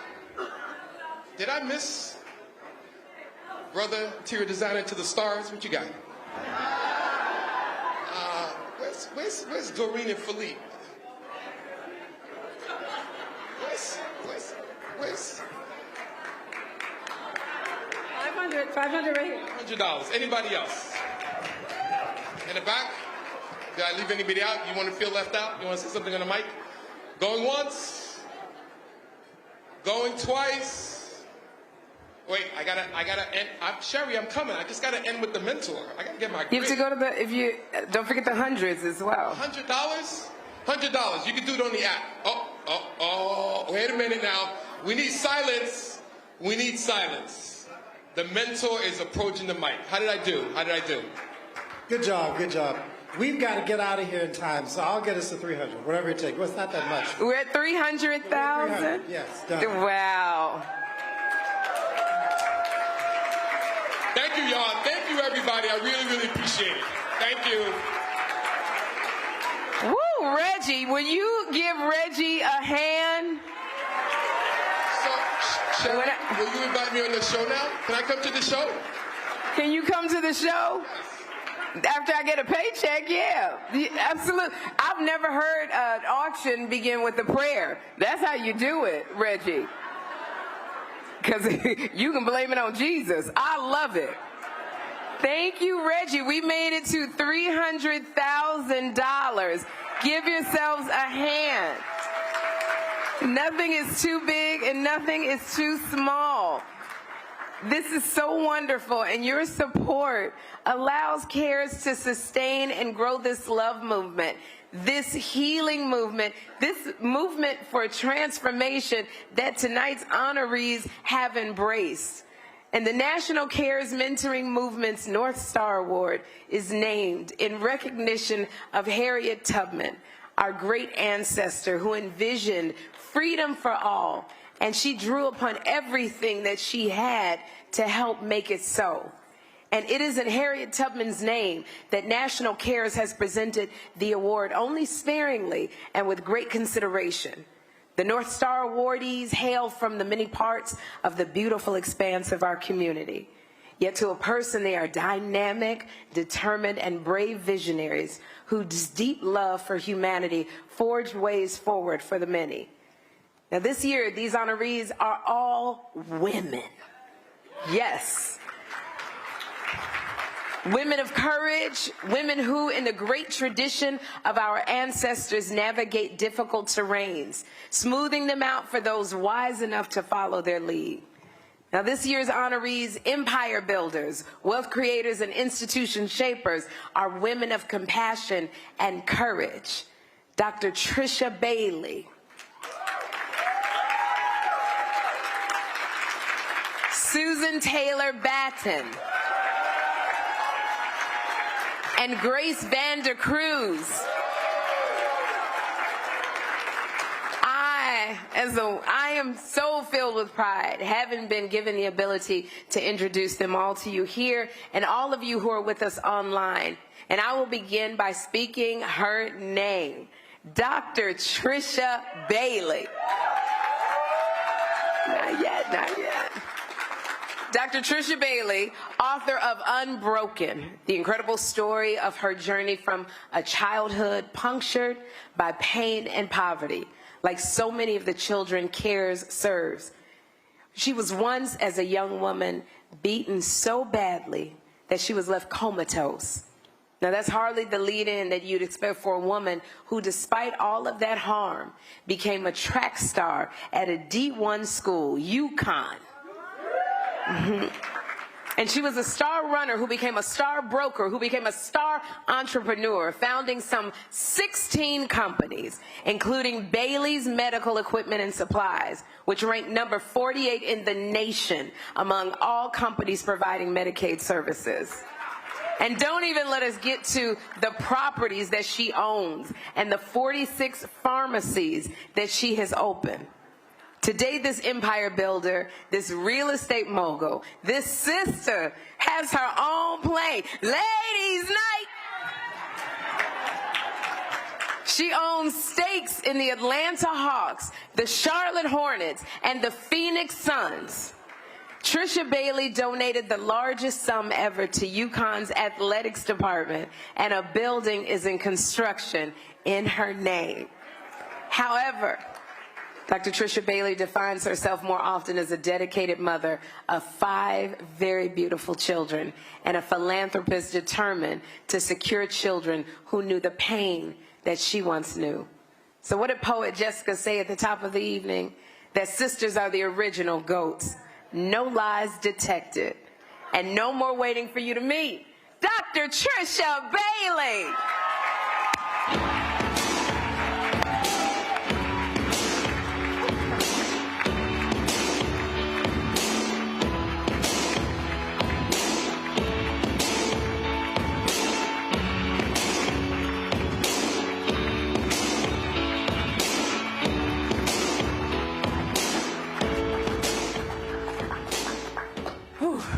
What an amazing honor. I have traveled the roads far and wide across the world and back. As a young girl with no resources and no opportunities, the only thing that I had was my dreams. Dreams so big that not even you believe that these dreams can come true, my grandmother told us. And as I embark on the world and find in my footsteps, I find my place in spaces where people told me that I will not become. I'm not good enough. You will not accomplish. In junior year in high school, I went to my guidance counselor and I told her that I wanted to apply to college, and she said, "You're not college material." And I left her office thinking, she doesn't know what she's talking about. And today, I see myself in these young people, these young boys and girls who struggles and hear the no's, and you're not good enough, and you cannot become. And I know that with National Cares, when you care, anything is possible.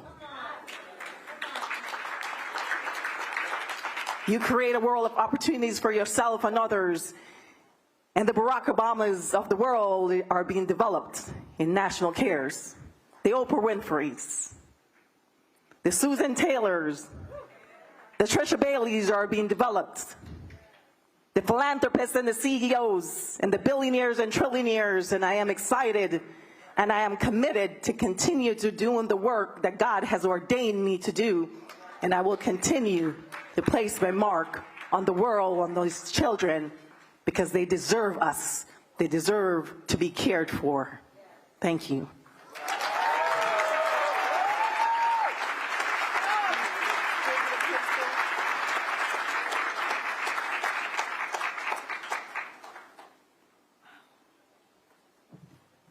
Can you please give a hand to Dr. Trisha Bailey? Woo.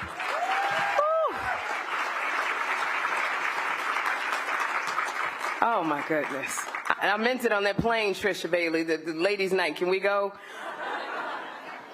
Now, let me tell you about this next fierce sister, Susan Taylor Batten.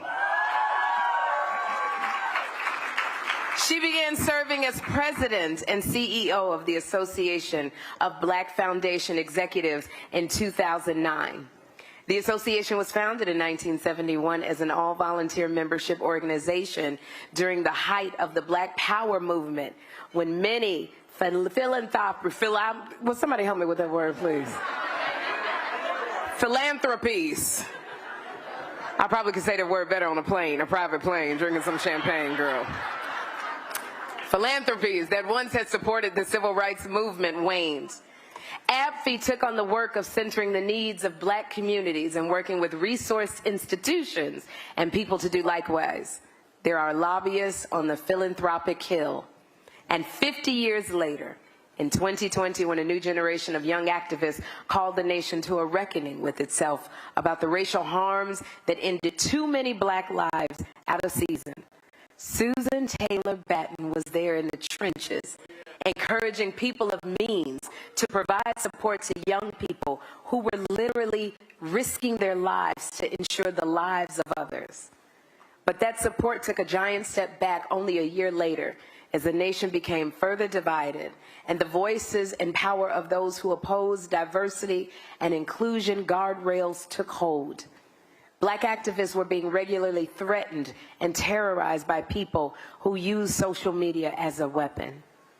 Susan Taylor Batten was one of their targets because when key supporters started pulling back, she doubled down on the mission to ensure transformative investment in Black communities in need. She's pushing for right-sized support for HBCUs and advocacy and service organizations that serve poor Black communities. Susan Taylor Batten has faced enemies and friends alike, and before all of them chose just one thing: the truth. This is hard work that was done from a place of pure love and advanced by a rare kind of courage that often goes unnamed and unnoticed, but changes the lives of people, including those who are members of ABFE, ensuring their emotional and spiritual wellness during healing retreats, so that these first responders are able to keep going even during the darkest of nights.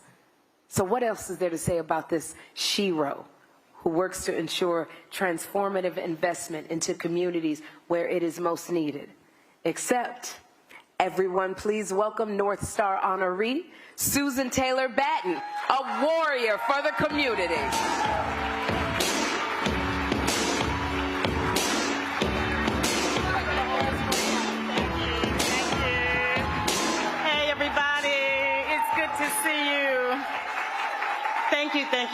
much for this recognition. I am a bit overwhelmed.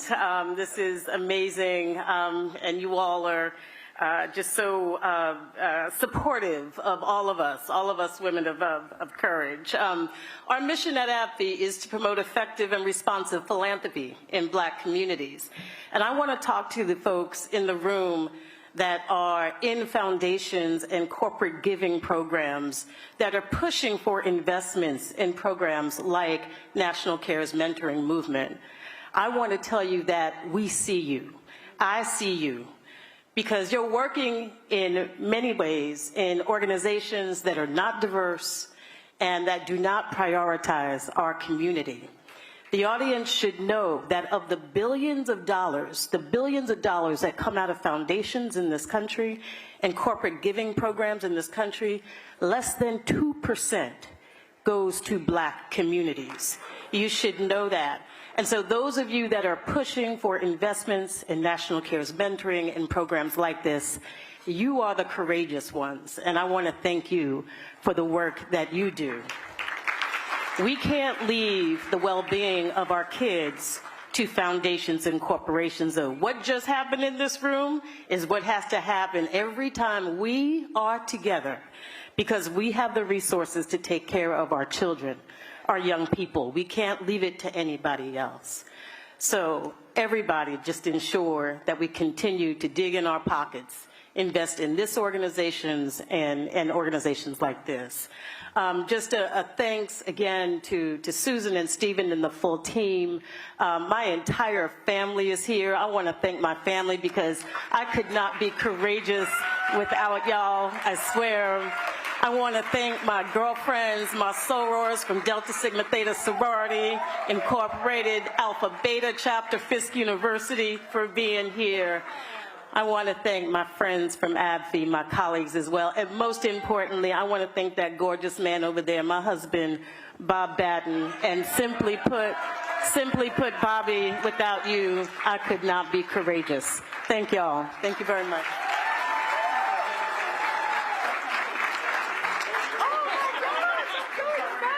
Oh, wait, hold on. Oh, right here.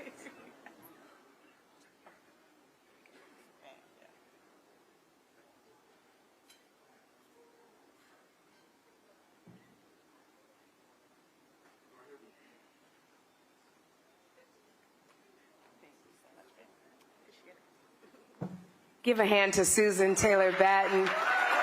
You're absolutely incredible, sis. We're so grateful for the work that you do and the dedicated woman that you are. So thank you, Susan. And now I am honored to turn you over to Grace Vandercruz, a woman who literally does it all. The wisdom, choices, and faith it took for you to achieve all you have is beautifully captured in your powerful book, Homeless to Millionaire, that not only tells your own story, but provides critical financial advice to your readers. But let me share with y'all just a little bit about Miss Grace, who is a licensed sailor and a top-tier mountain climber. I know you heard it right. She climbs mountains. She has scaled some 25 peaks across the globe. Get to the top of Kilimanjaro? Oh, she already got that. Sail the oceans wide? No problem. Start your own financial services firm? Why not? Thought this former investment banker who founded Grace Global Capital. Grace Vandercruz has facilitated more than $25 billion in insurance transactions. This is an area, yes, give her a hand, $25 billion. And this is an area of finance that is deeply personal to her, because as a young woman in a family of 9, where there were more mouths than money, she knows how good insurance might have kept her family from having to live in a shelter after a devastating fire destroyed their apartment. Grace emerged from that difficult period ever more determined to rise, literally phoenix-like. She earned her MBA from the Wharton School of Business.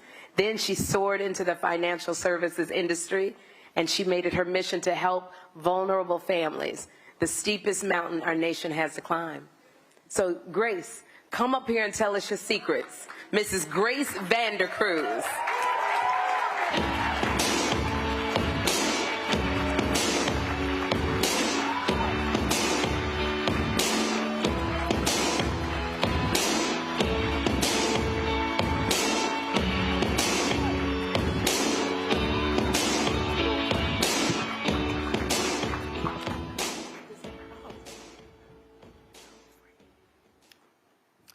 This is the moment that I know I stand on the giant shoulders of my mother, who is in hospice at this moment.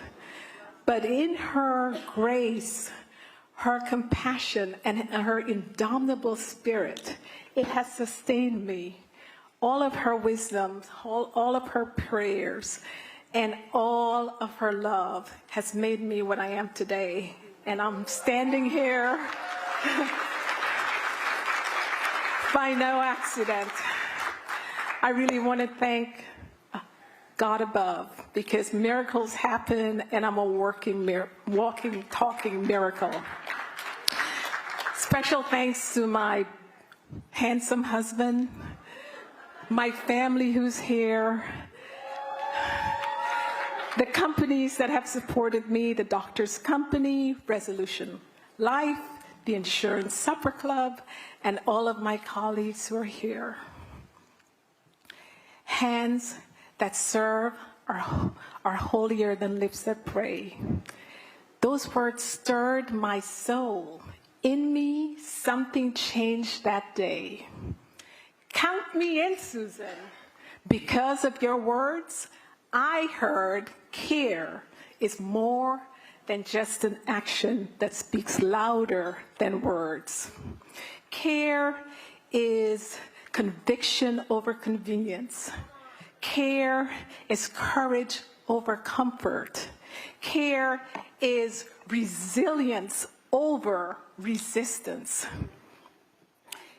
Thank you. In fact, every time I see a child and look into his or her eyes, I know that every act of service, every moment of compassion, every action that we take and steps we take to uplift communities, open possibilities, open their hopes and their dreams to dream better and more than their circumstances. In fact, we're in the room as caretakers of their dreams. We're in the room to guide their flight. We're in the room to ease their hurt and to erase their shame. Hands that serve are holier than lips that pray. Care brought you here. And in this moment and in this movement, let's heed the care, let's heed the call, and remember, support her children, because every time we uplift our children, our ancestors share.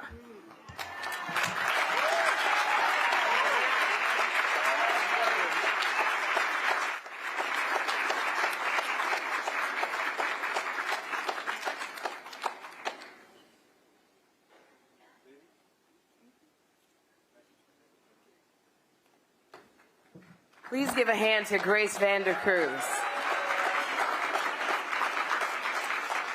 Grace, thank you so much for bringing all of your gifts and your brilliance and all you do to this sacred work of caring for our children.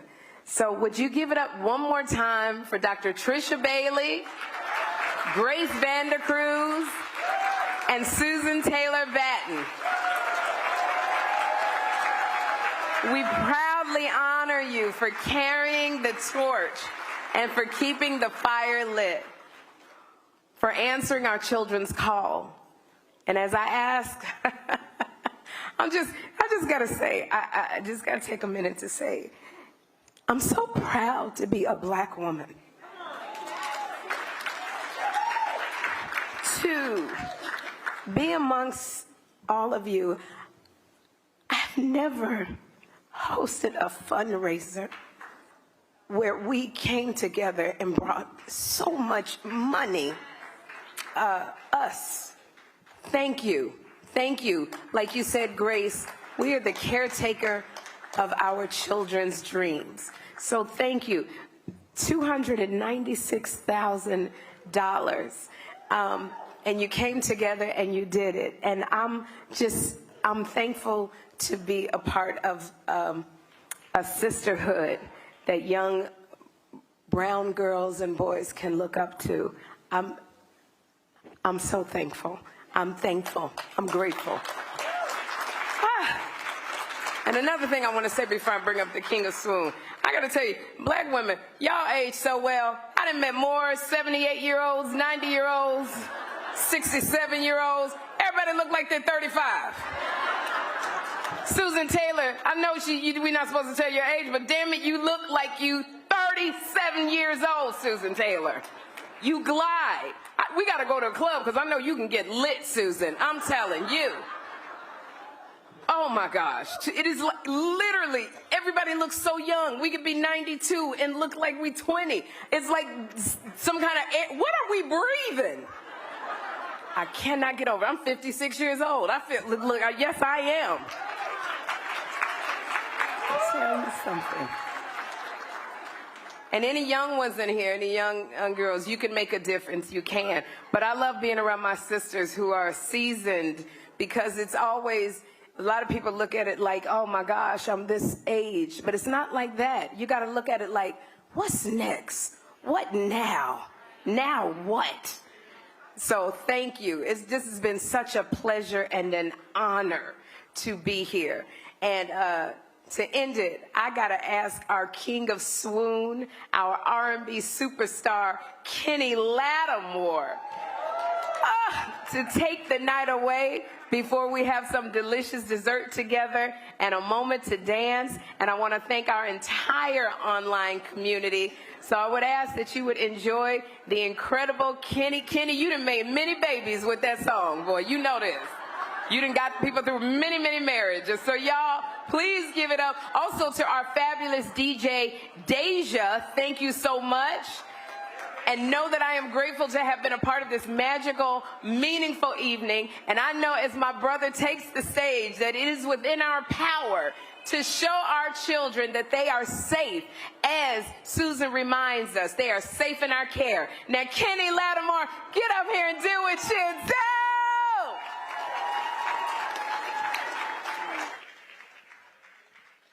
Woo! For the love of our children. For the love of our children. You gave out of your hearts. And you gave sacrificially, I'm sure. And some of you just had what you had, but you gave out of the authenticity of love. And the song that I'm about to sing, I've stripped down everything just to piano voice because I want you to hear the lyrics. If you've heard the song before, I want you to hear it differently tonight. Because it's a song that really lets you know that the kind of love that our children deserve is in this song.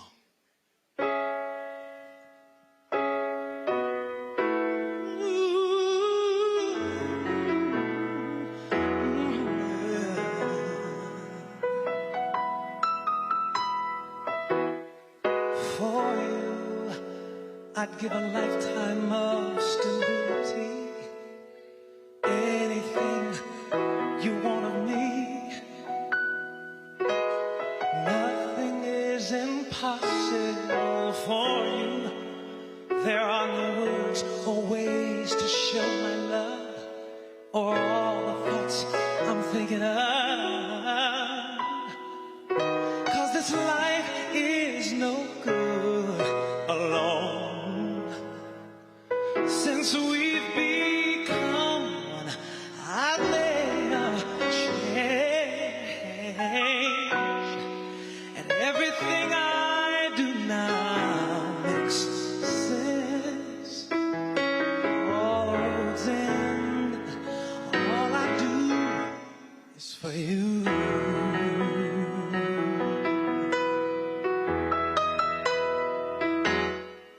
For you, I share the cup of love that overflows.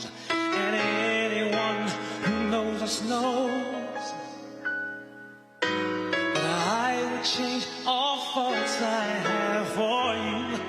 There is no low or high or in between of my heart that you haven't seen. 'Cause I share all I have, and then nothing I've said is hard to understand. All I feel deeper still, and always will. See, all this love is for you.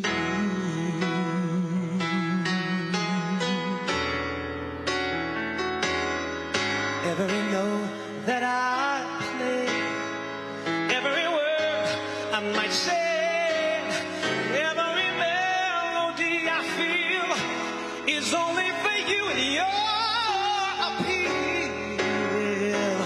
Every page that I write, every day of my life would not be filled without the things that my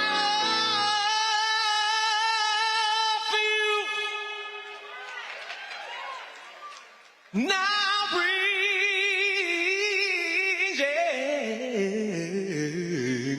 yes.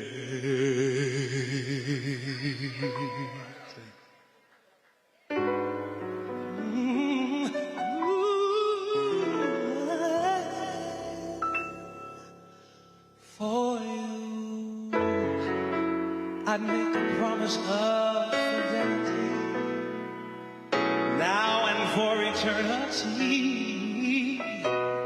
And see, no one could replace this vow for you. I take your hand and heart and everything, and add to them everything. See, this life is no good alone, since we've become one. You're all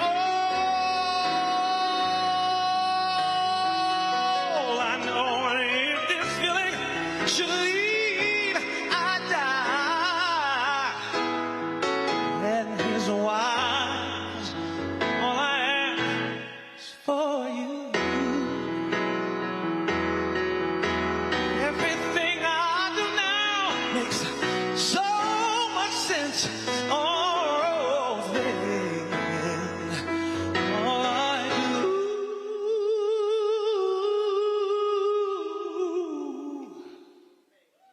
is for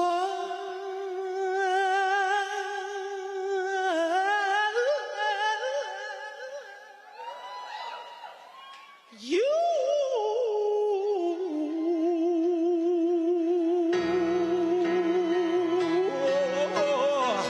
Only for you.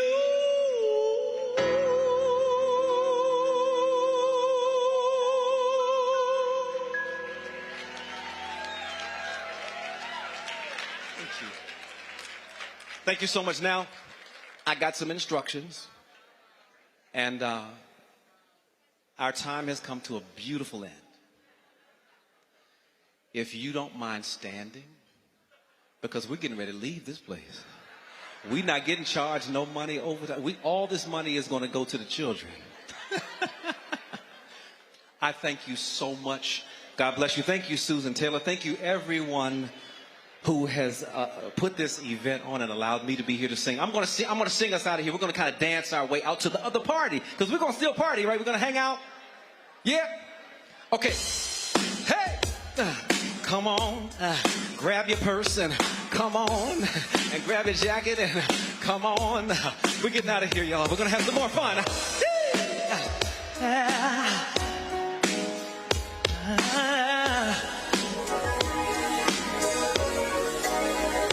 What a good feeling to know that I got someone so perfect.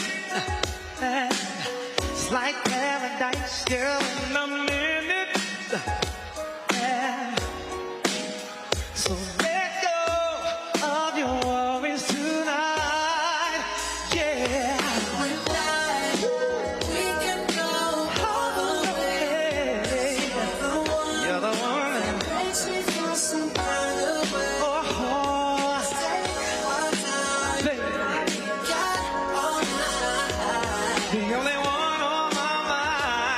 Girl, if you're ready, you can love me. Yeah. Love, love me as much as you want, baby. Yeah. Love me all night long, girl. Yeah. I know that you will love me.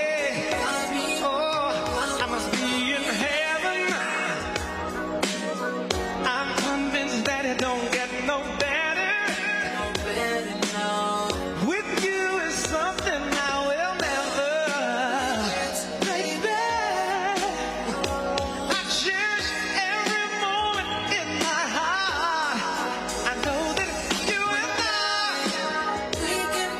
no doubt about it, girl. Some kind of way, babe, some kind of way. Our time. With every thought in my mind, I know that you love me back. Yeah, yeah. Love me back. Love me back. Love me back, baby. One more time. Love me back. I know I'm from DC. We do a go-go thing, you know. So can we? Come on. Here we go. Come on. Here we. Hey, come on. Woo. Here we. Oh. Hey. Oh yeah. Waiting tonight. Yeah. Come on. Come on. Think I love you now. There's no doubt in my mind. I know that you will. Love me. I know it. I know you love me back, baby. Yeah. I know that you will love me. Come on, one more time. Hey, hey, hey, hey. Love, love, love.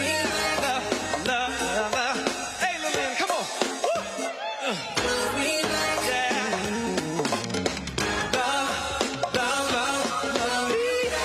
Okay, come on, y'all. Let's get out of here. Come on, let's go.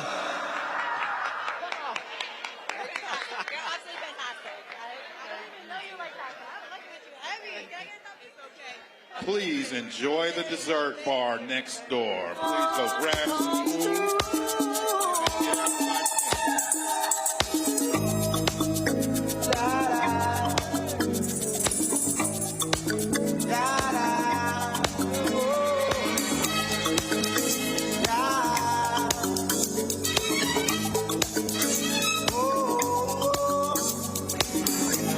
Well, my friends, the time has come.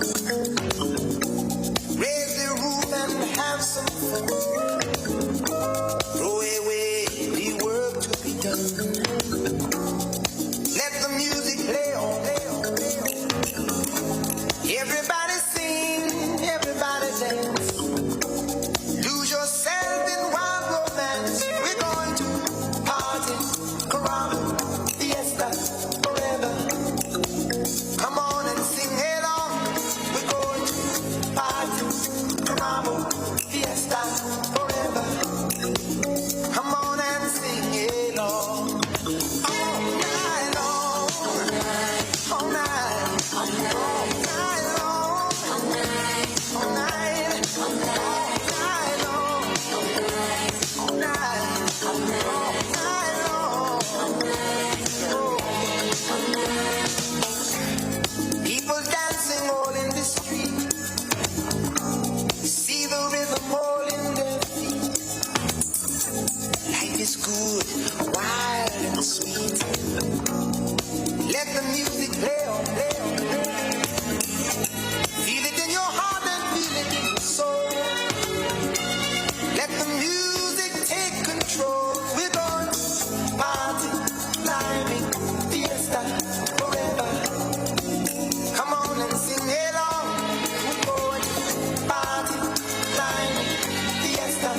All right, everybody.